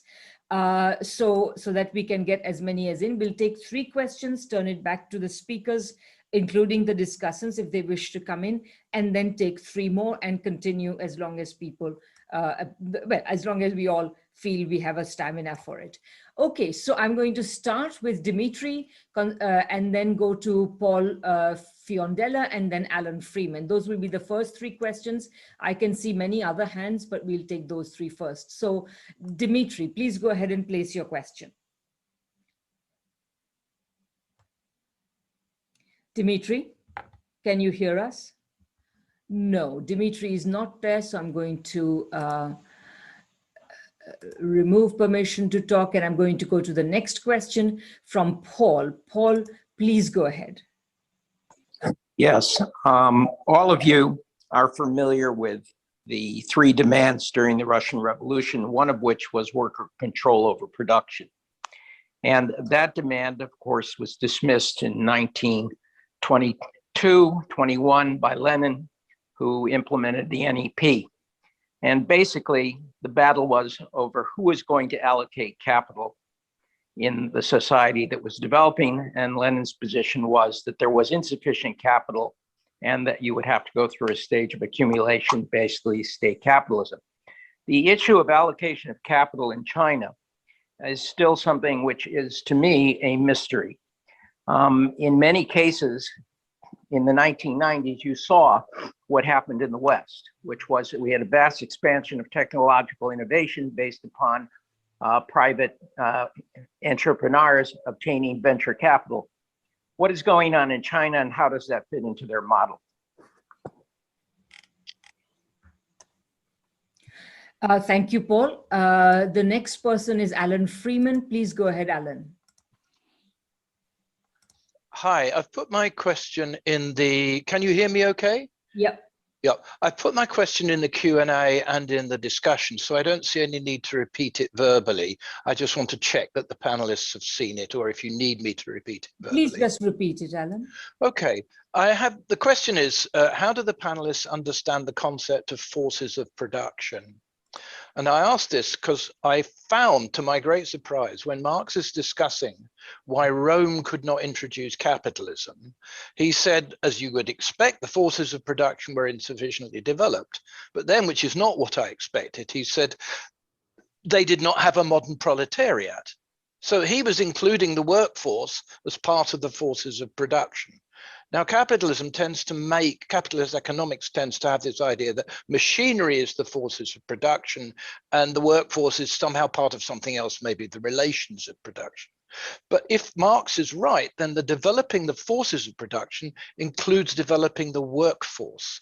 So this seems to me also one of China's achievements. The rising living and educational standards of the Chinese people goes beyond lifting them out of poverty, which has certainly been achieved, but it's also a productive acquisition. And I suggest this is a significant factor in its productive superiority over Western capitalism, which is actually consigning its workforce to the dust heap. Thanks, Alan. And yes, please, everyone, that was great. Please keep your questions brief. Next, I'll go to Ashish. Good evening, everyone. So my question is that as China moves towards more privatization, do you think that they will also move towards a more liberal type of privatization rather than sticking to the socialist principles that they have had in the last 70 years as the private sector grows, with many private organizations now dominating the Chinese market? Great, thanks. That was wonderfully brief. So now I would like to go to the panelists and see who would like to take up all or any of these questions. David, please go ahead. Yes, well, it seems to me that the labor process is by definition part of the forces of production. And I think the point that the critics would make, particularly the state capitalist critics would make, is that you don't only have to look at the level of productive forces, but you also have to look at the labor process. So if you're distinguishing between capitalism and socialism, there has to be not only differences in the level of productive forces and level of technology, but there also have to be differences in the labor process. And if you look at a lot of the Marxist critics, this is the major criticism that they make. They say the labor process is very similar. And in fact, many of the quotations which I gave in my presentation really emphasize that. So I think the fact is that it's not really enough just to look at people getting richer, at taking people out of poverty. What you need to do if you're moving to a socialist form of production, and if you're taking this idea of the forces of production seriously, you have to look at the labor process, and you have to try to find something different in the labor process to what you can see under capitalism. And that, I think, is the major criticism that the state capitalists make. That there's the Marxist state capitalists make, and that needs to be answered in some way. And it's not really good enough to say, oh, well, we're taking so many people out of poverty. Yes, we've all got a nice flat, or we're getting a new motor car or something. You have to look at something more fundamental than that. And I think that the point which is being made is that you have to look at the labor process and to see what's happening there as well. Great, David. I had John, and just wave your hands, panelists, if you want to say anything. Yeah, okay. John, and then Zershu, and then Roland. Yeah, just finally on just to deal with the third question, it said that there is a further process of privatization. In fact, there is no significant major process of privatization taking place in China. It's explicitly ruled out by the dominance of the state sector. And if you look at the key thing, which is the control of investment, it's remained at 40% approximately of all total investment for probably for several decades, at least as long, we can at least say in the 21st century. So the statement is just not correct, that there's a major process of privatization taking place. The occasion is of some peripheral things, right? Okay. On the question of the forces of production, yeah, but this is a misunderstanding. The bourgeois economics thinks that capital is a machine, but Marx makes the point that all economic categories are social relations. That's why the famous chapter in Capital on commodity fetishism exists. In fact, it's most clear if you go back to the theory, the work in which Marx first outlined the theory of historical materialism, that is the German ideology, because he actually, in that case, uses Adam Smith's terminology for his own reasons. Marx then later said that the development of society was the increase in socialization of production. But when he was first developing these ideas, in the German ideology, because he took them by basing them on ideas of Adam Smith, he actually uses the same Adam Smith term, division of labor. And Marx says that the increase in development of society is the increase in division of labor within society and socialization of labor. And the forces of production are exactly those relations which exist between people in production. Capital is merely accumulated labor. So we shouldn't get it confused. The bourgeoisie wants to think that that capital is a thing, a machine or a money or something. It's not, but the whole purpose of Marx is to show that it's in fact a social relationship, and the forces of production, and therefore also social relationships. On the question of the three slogans, actually, in fact, my memory is correct, is that the key three slogans in 1917 were bread, peace and land, and didn't yeah, we're not workers' control. And I'm afraid that there are romantic ideas of what workers' control is. You can't have those individual elements of production determining what is going to be the development which takes place in the whole of society, because you won't have any integrated output there. The most famous, just to make a crude example, you can't have the workers working on the railway deciding, at different stations what time the trains are going to run. And if you take the whole balance of the entire economy, it has got to be determined in a central way. So I'm afraid there is what I regard as a romanticism of workers' control of production, which exists, which I don't agree with, and it cannot operate in an overall economy. Okay, I have Zershu, Roland, and Mick.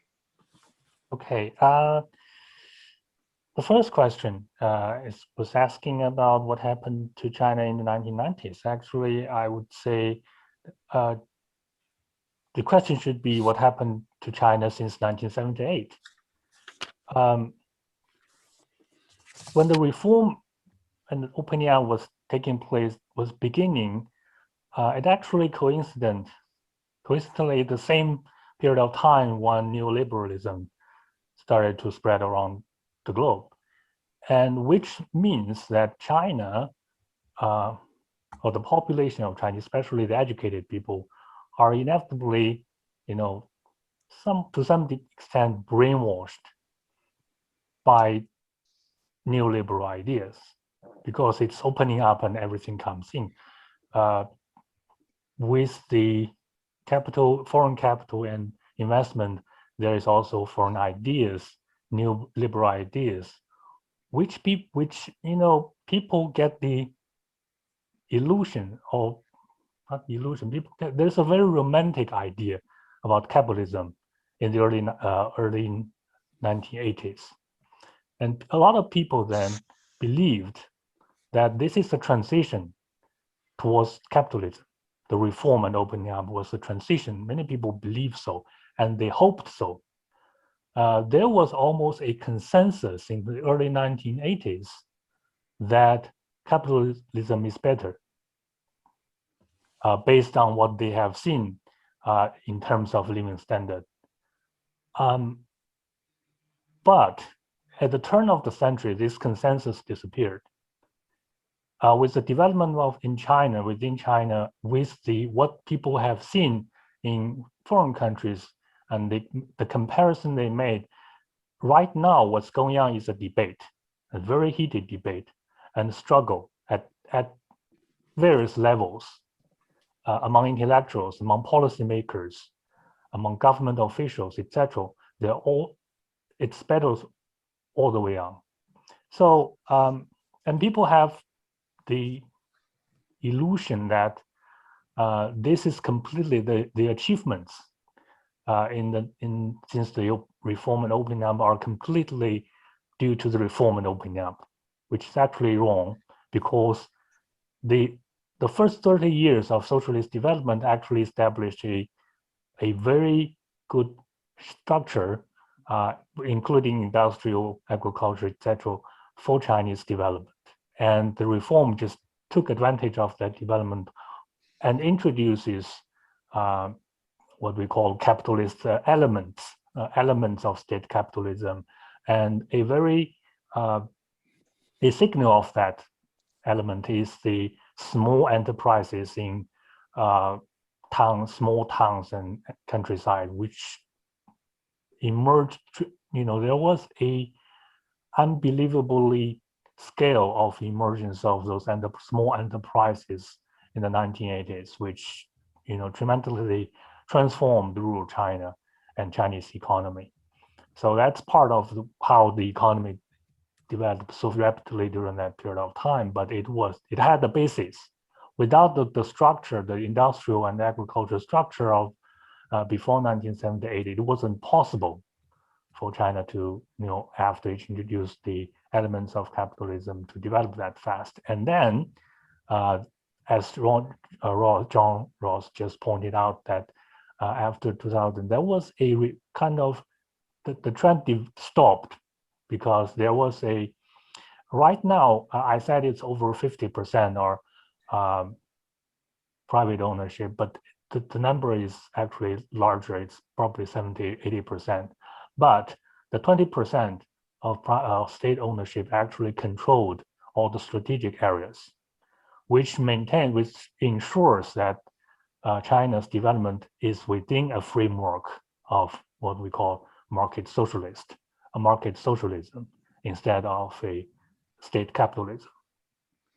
That's great, Zershu. Thanks for emphasizing that the situation remains very fluid in China as well, that there are struggles taking place over these questions. Thank you. Roland and then Mick. Three brief comments. First of all, to reinforce what Zizhu was saying, I mean, there's a lot of the sort of research I did on the book on socialism with Chinese characteristics. Cheng Enfu and many others have emphasized the fact that you can't separate pre-reform and opening up and then reform and opening up as two very distinct phases. The reform and opening up would not have happened without all of the preparatory work beforehand.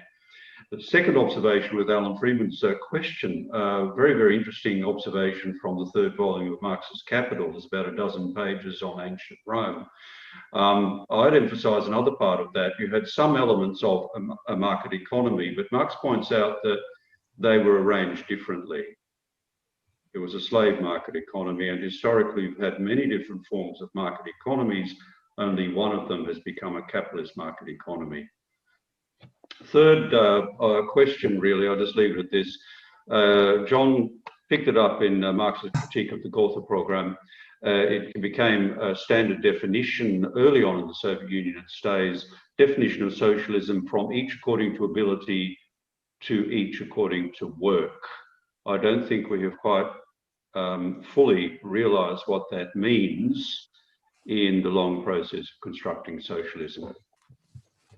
Great, thank you, Roland and Mick. I just thought I should reply to Paul's question. I think the short answer is that you should look at the 14th five-year plan, and then from there you'll get some sense as to what the priorities are for the next 5 years. And indeed, I think the priorities set out up until 2035. And to summarize some of the directions, one can say that China intends to play a more significant role in the next industrial revolution than it did in the last, and that's associated with a strategy of industrial upgrading, which is embodied to some extent in targets in China 2025, and also it's interested in playing a role in setting standards for the next generation of technology. It's reflected in China's standards 2035. So there's clearly an attempt to move up the value chain.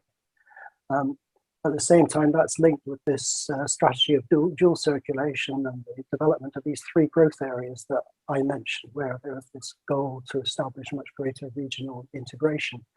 When I spoke about the 16 trillion that China spent after, starting at the end of the 1990s, initially to deal with Western development, then to deal with putting infrastructure, all the fundamental infrastructure into every single rural village, in order to support the livelihoods of rural people and to start to address the rural-urban gap.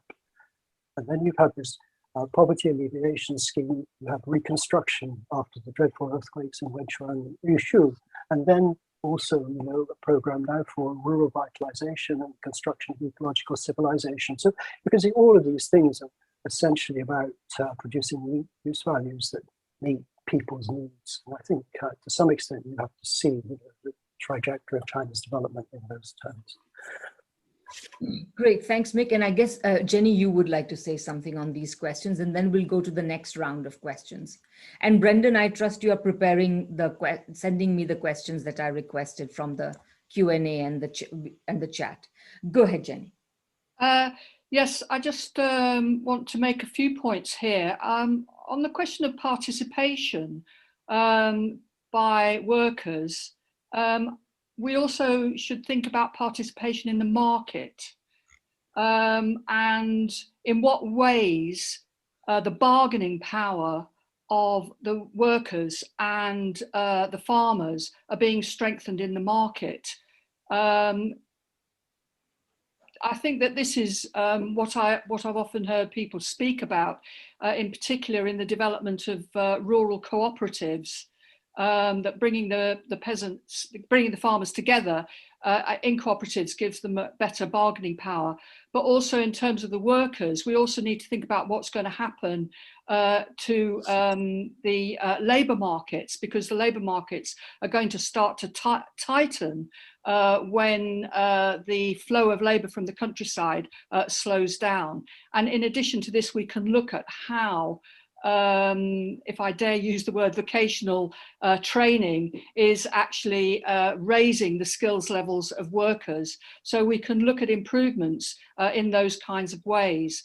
I also think that some of this is also, there is an intense debate about the question of the farmers' cooperatives, because the distinction is made between the state and the collective sector as part of the public sector.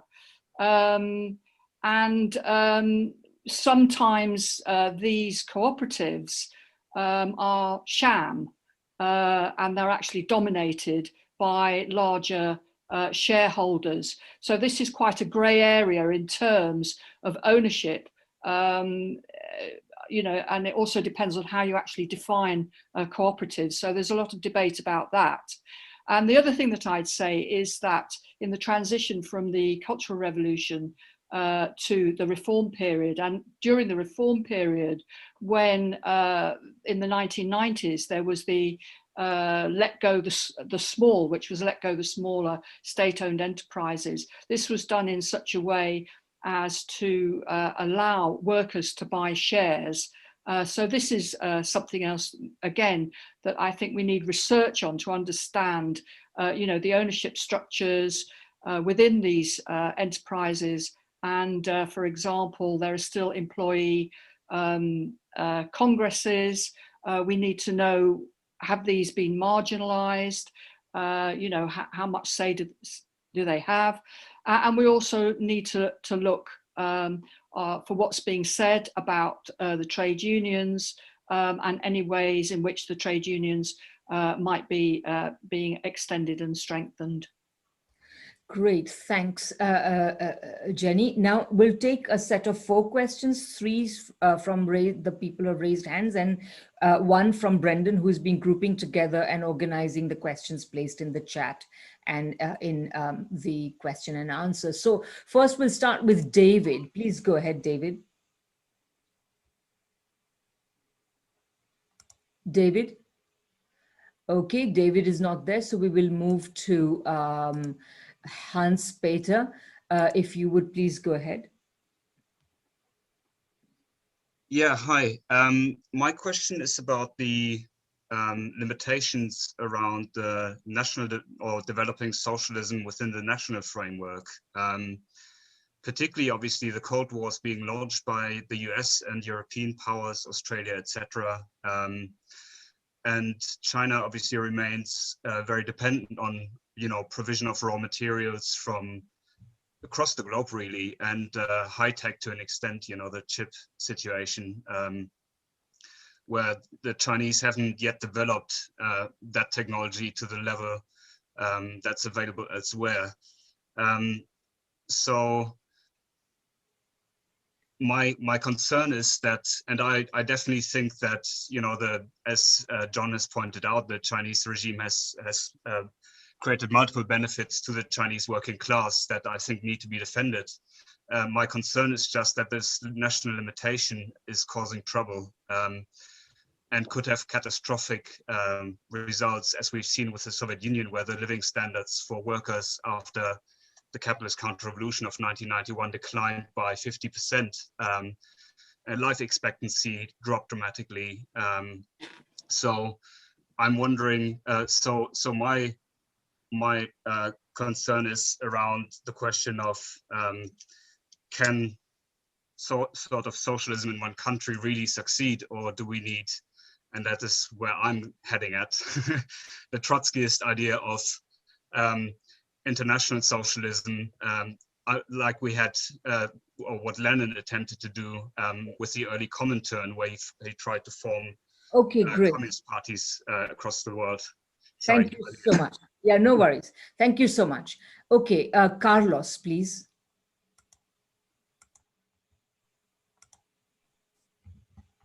Go ahead, Carlos. Can you hear me? Yes. Okay, thank you. Just I have a broad question and then a more specific question. The broad question refers to the point made by Professor Cheng on the optimal proportion of private ownership. And the question is whether the growth of private ownership in China has gone too far to the point of threatening the primary stage of socialism or not, and what are the signs that it hasn't really gotten that far. And then a more specific question relates to all the talk about the rapid development of productive forces. What can the panelists say about the excess construction boom and the real estate bubble, which is a sort of symptom of early financialization? How does that contradict this rapid development of productive forces in the last 2 decades in China? Thank you. That's great. Wonderfully brief. Okay, and Julian, please go ahead.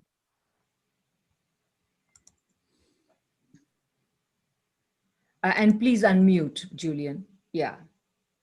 Okay, we've heard a lot about the strategy and decisions of the state, and to somewhat less extent that of the party in China, but we've heard almost nothing about the working class, apart from John Rossi's entirely uncontroversial point that some technical decisions have to be taken centrally.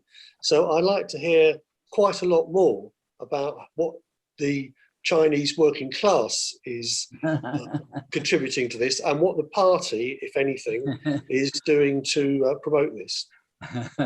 Okay, great, Julian, thank you. And Brendan, do you have a question ready from the Q&A? Yes, I do. So many of the questions have also focused on privatization and forces of production. So in the interest of time, I'm going to focus on those that focus more internationally, because I think we've heard a bit less of that. So there are a series of questions here that are as follows. With the US and its allies looking to economically hurt China through the trade war, China has focused increasingly on domestic production. What other steps could China take to overcome this? And a related question, it seems that as the economy becomes more successful, Western criticism of China has turned more to claims of lack of human rights. Do the panelists have any comments on this? Okay, great, excellent. So Roland, I saw your hand earlier, and so please wave your hands or raise your hands as you wish to speak. Roland and John, please go ahead, Roland. Yeah, I think there's many things. Two observations that are relevant here. I'll pick up the last one on the question of human rights. What human rights? They're Western liberal human rights, civic and political rights, and they're imposed on the rest of the world, assuming that everyone follows the same thing. What's neglected are United Nations statements, and also the majority of developing countries, that the primary human right is the right to socio-economic well-being. Okay, that's straightforward. There's a lot of discussion we can have around that one. The second one is, I think we should never forget that we are experiencing the sunset of the West. And a lot of the actions or indications of the sunset of the West, it only comprises 12 to 15 countries in the world that have historically been colonizers, Australia included, and the last European colonial power is in terminal decline, the United States. So any new Cold War is only by a very, very small handful of countries that are fading, and that China actually has many, many, many friends around the world, especially in the developing world. Great, thank you, Roland. John. Well, I want to talk about, I'll talk simultaneously about the international aspect and the working class aspect. It is such a step forward, this type of discussion now. I want to take you back. I had the great honor to be invited several times to Venezuela when Hugo Chavez was alive. And we had discussions there. I don't mean they were a little chat. I mean, Chavez ordered the meal to be brought in because we spent 3 hours in economic conference discussing what to do. I mean, these weren't little polite little chats. These were serious discussions. And I know what was said at that time. And it was summarized for me. At the first session we had, it was actually not chaired by Chavez, it was chaired by Maduro, right? I was sitting next to a Brazilian socialist when he heard that I was at a Chinese university, said, well, he whispered to me and said, well, please don't say that China is socialist. You can say it's very good, but please don't say it's socialist. So, of course, I started off by saying, I'm going to give a report on the success of socialist China. Right. Because this was idiocy, right? You had a situation where you have an economy that works. The most successful economy in the world in China is a socialist economy, and people in the left don't want to listen to this. I also know what was said in private in Venezuela, and I have known, you know, the person who I've had the privilege to meet, who I have most respect for, was Hugo Chavez, right? Okay, but I know what people around him were saying. They were saying, oh, China's not really socialist. You know, it's very rightist. It's really capitalist. You know, Western leftism is where socialism is at. It's more important to go and read some Western Marxist economist than it is to study China. This was a disastrous approach for the left in Latin America. What a difference to yesterday, right? We had the former president of Brazil. We had the former foreign minister of Brazil. We had two important professors, one of whom, incidentally, is Alias Jabbour. I know is attending this seminar because I've been in touch with him. Speaking, right, you've got in China, the number of people in China who followed this debate on Brazil, incidentally, was over 300,000 on all the channels, right? What a difference from where you had a little idiocy to learn it. It's the most important thing for the left in the entire world is to study China. Now, China is not going to promote its model. It definitely doesn't do that. But neither does it forbid anybody to learn from it. It can't forbid anybody to learn from it, and it's not attempting to. This is the huge thing, and this relates to the position of the working class in China. The idea, you know, there's a Marxist theory of the state. Somebody wants to say that capitalism is restored in China, has to explain when it happened. In the question that as you can't run reformism backwards, as somebody put it. We know what happened in Russia. On the 7th of November, 1917, the working class took power.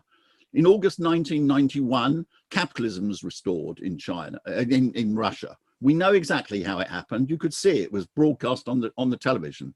If you want to say that as the working class took power in 1949 in China, you have to explain when capitalism was restored in China, because we know exactly what happened in the Soviet Union.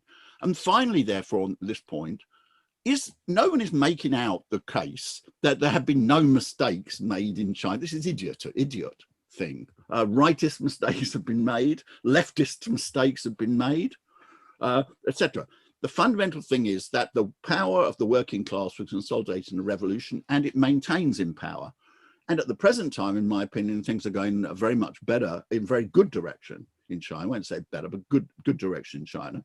And this is because the pressure of the working class actually holding state power is what is forcing, at the present time, a quite clear left line and increasing the dialogue between China and the international left. And this is the most important discussion that's taking place in the whole world. And this seminar is part of it. End. Great, thank you, John. David, please go ahead.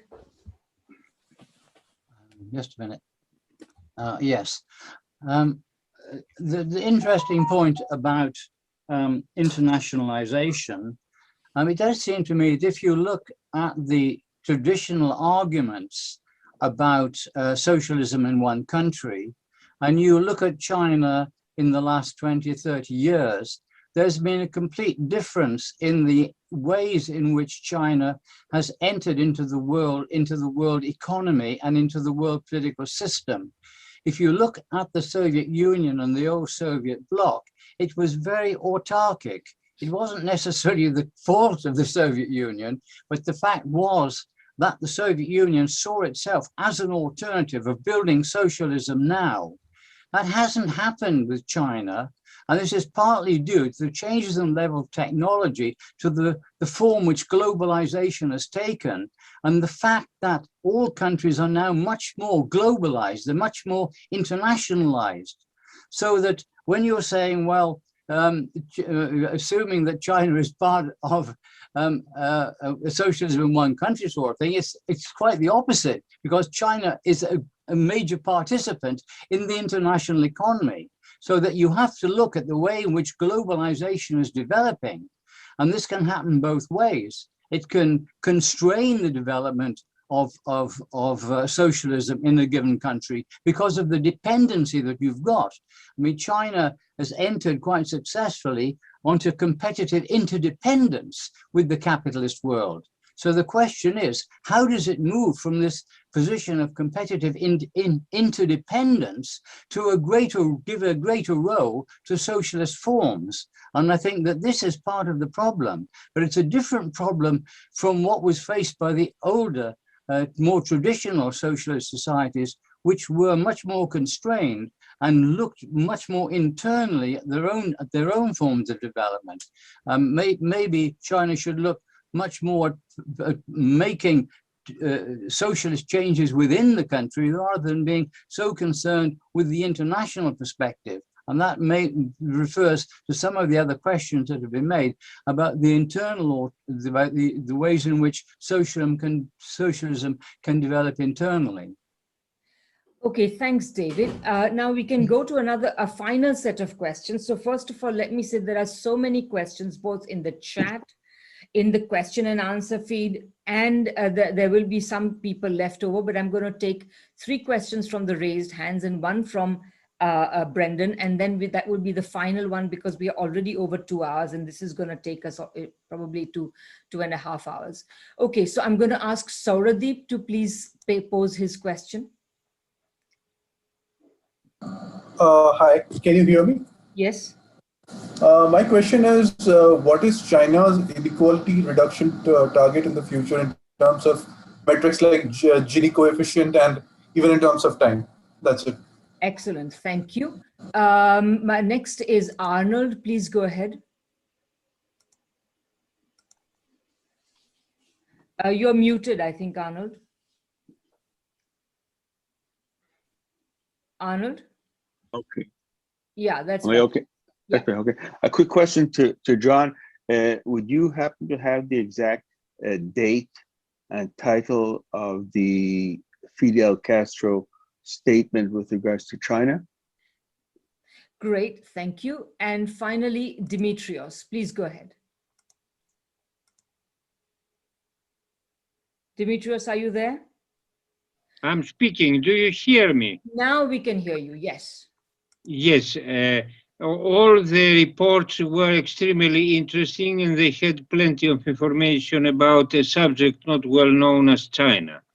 Still, I am a little bit surprised that the focus has been on material conditions, on ownership relations, on planning versus market, and there was not enough focus on the capacity and reality of the control of the masses over, and even of the participation of the masses in the running of their society. Socialism was defined by Lenin as Soviets and electrification. So the Soviets were a little bit lacking from our discussion. By the way, I want to make a reminder.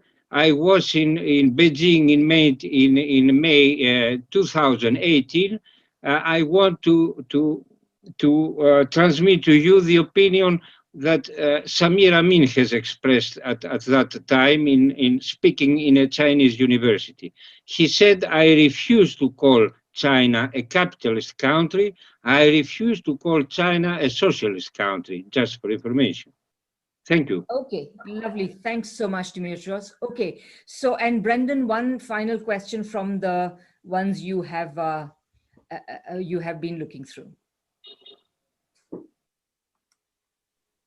So there's a series of questions here sort of around China, the development of technology in China. So we'll just kind of read out this series of questions. One of them is, does the development, how does the development of technology affect the forces and relations of production? Is there a danger of domination by knowledge workers as a kind of elite, even with a completed socialism? And what is to prevent their self-interested domination? There are also questions about China's use of AI and algorithms, wondering what strategies there are to combat the extreme use of these technologies in business strategy plans, as well as questions about how the advent of bitcoins and changes to international currencies affect the prospects for a return of international balances of payments, and how this affects Asian countries. Great, thank you, Brendan. So among the panelists, who would like to begin the process of answering? Did I see your hand up, Roland? Go ahead. Yes, a very, very brief one. In terms of mass participation, I suggest anyone who hasn't done so does some very good research on the notion of the mass line. Goes back to the Red Areas pre-liberation in 1949 as the foundation of consultative democracy in China today. The second one, on the question of technology and other issues, Cheng Enfu's reworking of the core Marxist labour theory of value in terms of the creation of value by living labour is also worth a very, very careful study. Great, thank you. Mick, please go ahead. Just in relation to the question about the genie, a figure I saw was, I think it was Xi Jinping said that a target for 2035 is something in the region of 2.5. Wow, that would be pretty excellent. Yeah. Any other comments? David, please go ahead. And then yes, well, I mean, I take the point about Amin.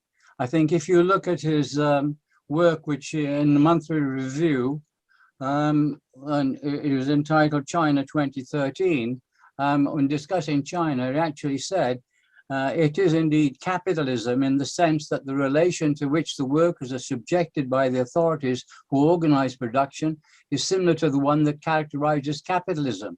Submissive and alienated labor, extraction of surplus labor. Nevertheless, the establishment of state capitalist regime is unavoidable and will remain so everywhere. And the point which he was making is that unless you move over the level of productive forces to a level which is equivalent or greater than that of capitalism, then you're going to have this form of labor process. And that's why I think it's misleading to look at the labor process. You have to look at the labor process in relation to the level of productive forces. And that's the mistake that the state capitalists make. I think the second point on Lenin is that, yes, Lenin talked about the importance of the Soviet, but Soviets, but Lenin always regarded the party as being superior to the Soviets. What Lenin was concerned with was utilizing the Soviets as a transmission belt for the policies of the party. Lenin never believed that the Soviets should be actually in control of things. The party had to be in control. And I think that you do make a reasonable point here, but what Lenin was concerned with was a society which was completely different to what we have got now. And we can't really utilize what Lenin was talking about in the conditions of Russia in the 19th and early 20th century and apply them to the present state. Certainly, we have to look at the ways in which the labor process actually takes place and find different ways in which a socialist system can be different to what one has under capitalism. But I think looking back to look at what Lenin said or what Marx said can be quite misleading, because they were concerned with quite a different society and with quite different problems to what we've got now.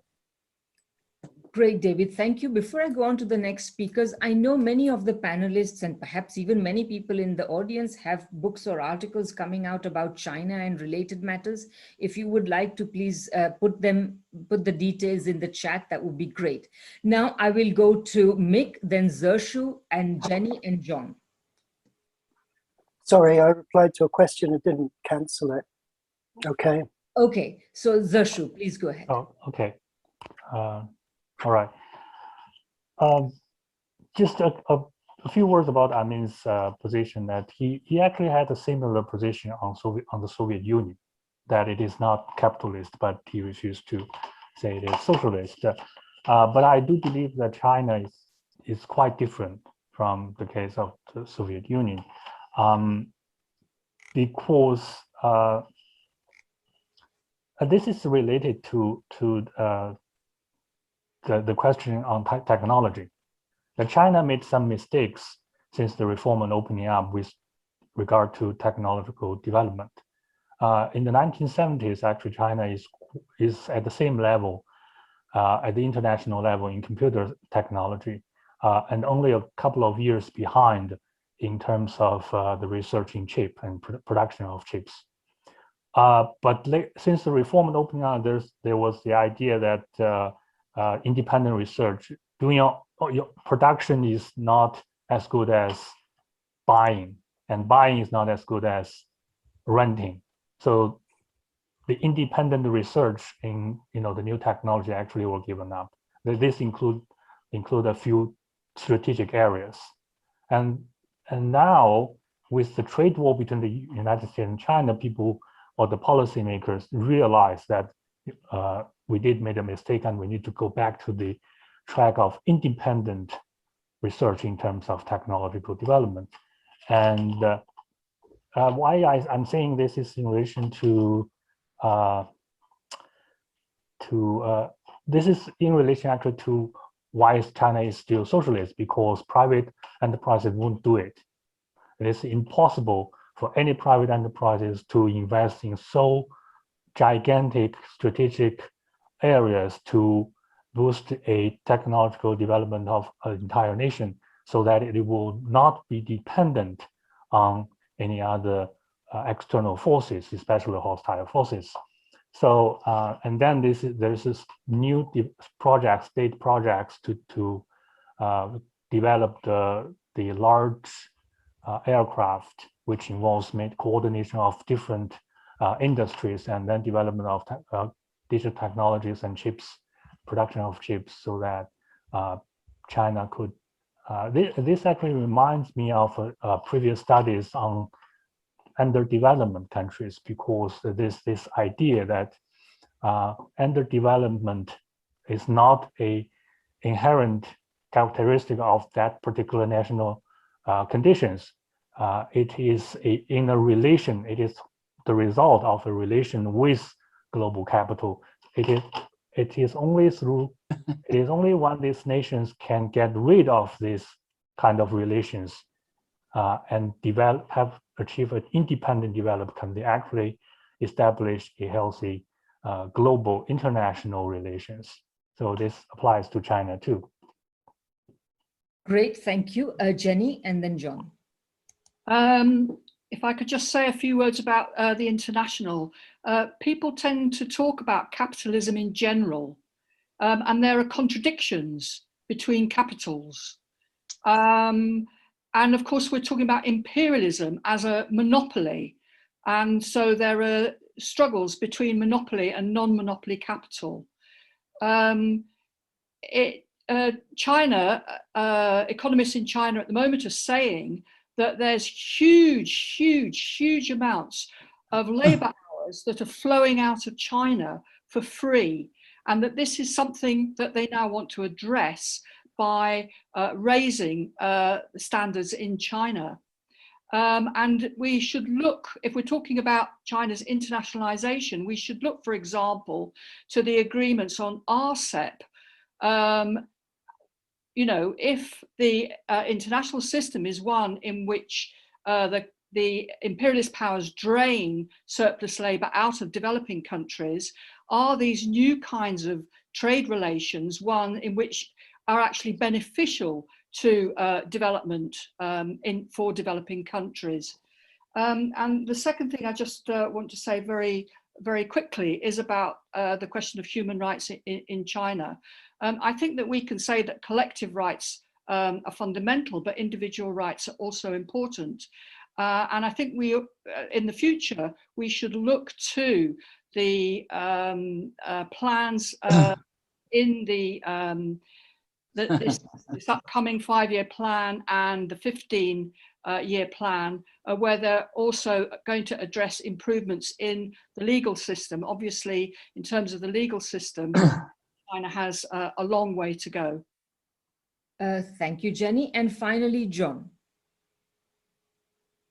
Yeah, just firstly, on the request for the quotations from Fidel, I've put into the chat an excellent article by Ajit Singh on Fidel Castro's analysis of China, which you can find all the relevant quotations in there, right? Okay.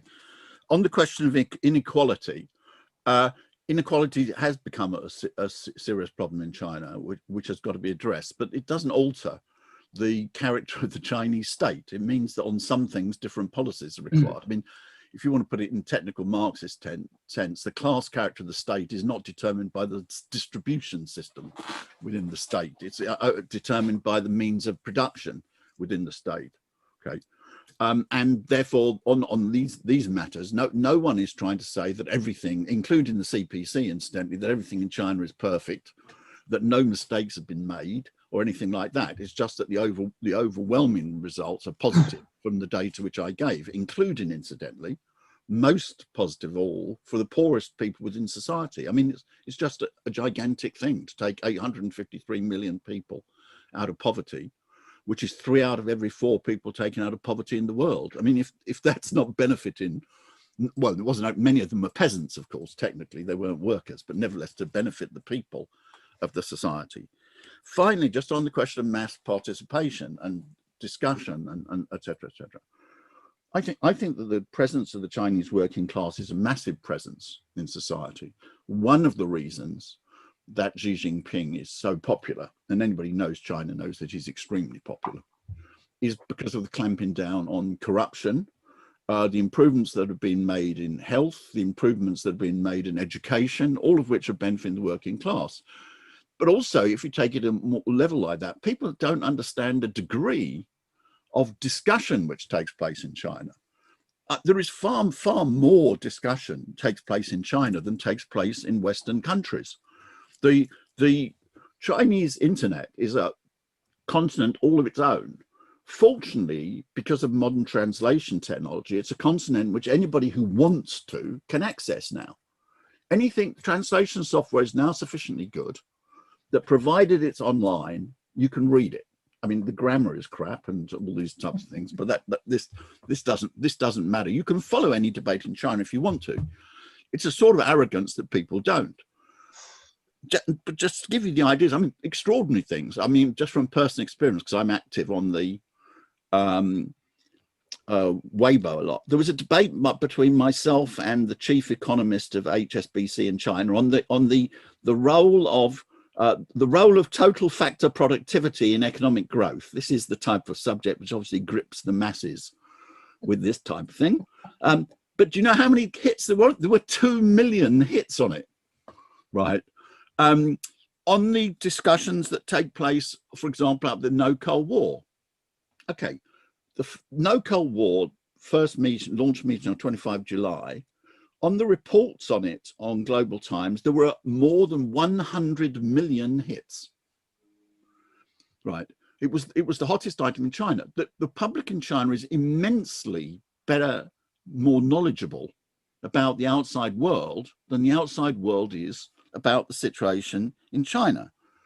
As I say, yesterday with the No Cold War meeting and Tricontinental meeting, there's 300,000 people watched. I'm very much regret to think, well, possibly in Brazil, you may get the same numbers of people given the participants, but you won't in most countries in the world. But this is an extremely important event. You have a discussion between the former president of the country, some of the most important mass leaders in Brazil, having a discussion with important people, important intellectuals in China.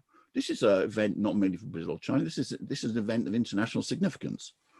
But while this gets the type of attention that you would expect deserves in China, it's not getting the outside. And then finally, as was referred to around Professor Cheng Enfu's debate, there was a huge discussion takes place in China between Professor Cheng Enfu and other people, neoliberals. You've got every conceivable variety of economic theory in China, from people I would regard as utterly dogmatic Marxists, in the bad sense, through to neoliberals and this type of discussion. And the discussion which also takes place around all sorts of matters which take place in China. So don't think the Chinese working class is a massive pressure in society. And I would say very honestly that the level of discussion in China is much higher than in any Western country that I know. Thank you, John. Also, exactly my my observation, something that I keep telling my colleagues about, which is that the range of political views that is expressed in China is far greater than the range of political views that is expressed in the mainstream media in Western countries. Okay, I think we should bring this wonderful session to an end. As I said earlier, this is the 7th of the panels that the International Manifesto Group has organized. We have several coming up, including one on sanctions in about 4 weeks' time, and in about 2 weeks' time, in fact, there is one not exactly organized by the International Manifesto Group, but some of the people you see here will be on there, which is also about China and how the Western left should engage with China, which is a plenary session of the Society for Socialist Studies annual conference. Okay, having said that, I just wanted to end by simply underlining a few things that were said. I mean, one of the remarkable things that has come out in this discussion very well is how amazed, in a certain sense, I think China's success, China's historical role, apart from everything else, has actually been to make historical materialism relevant again, to make Marxism, the Marxist tradition and Marxist categories as a way of understanding the overall world economy, the role of different economies, very relevant, because these are basically the best terms in which to try to understand it. We can improve upon them, but there is nothing better so far. And I think that is shown. I'm also glad that people emphasized that this discussion has brought out also what remains to be done, and also how fluid the situation in China is. And of course, if this discussion, I hope, will have contributed to putting a stop to the extent to which Western leftists in particular are participating in the new Cold War on China. I hope that this discussion will make it more clear to more people than before that all the discourse about democracy, human rights, etc., have very different answers if you look at it from the perspective of China, China's historical role and China's historical development. So thank you very much to all the panelists. Thank you to all the attendees. I would like to say that we still have about 2/3 of all our attendees 2.5 hours later with us. So that's a pretty big achievement. And I'd like to also say to attendees that if you feel that you would like to send to us any suggestions for future panels or speakers or so on, please write to us at secretary@geopoliticaleconomy.ca. I've just put the email right there. So thank you again, and we look forward to seeing many of you at future discussions. And thanks to all the panelists for absolutely brilliant and very thought-provoking remarks. Bye-bye.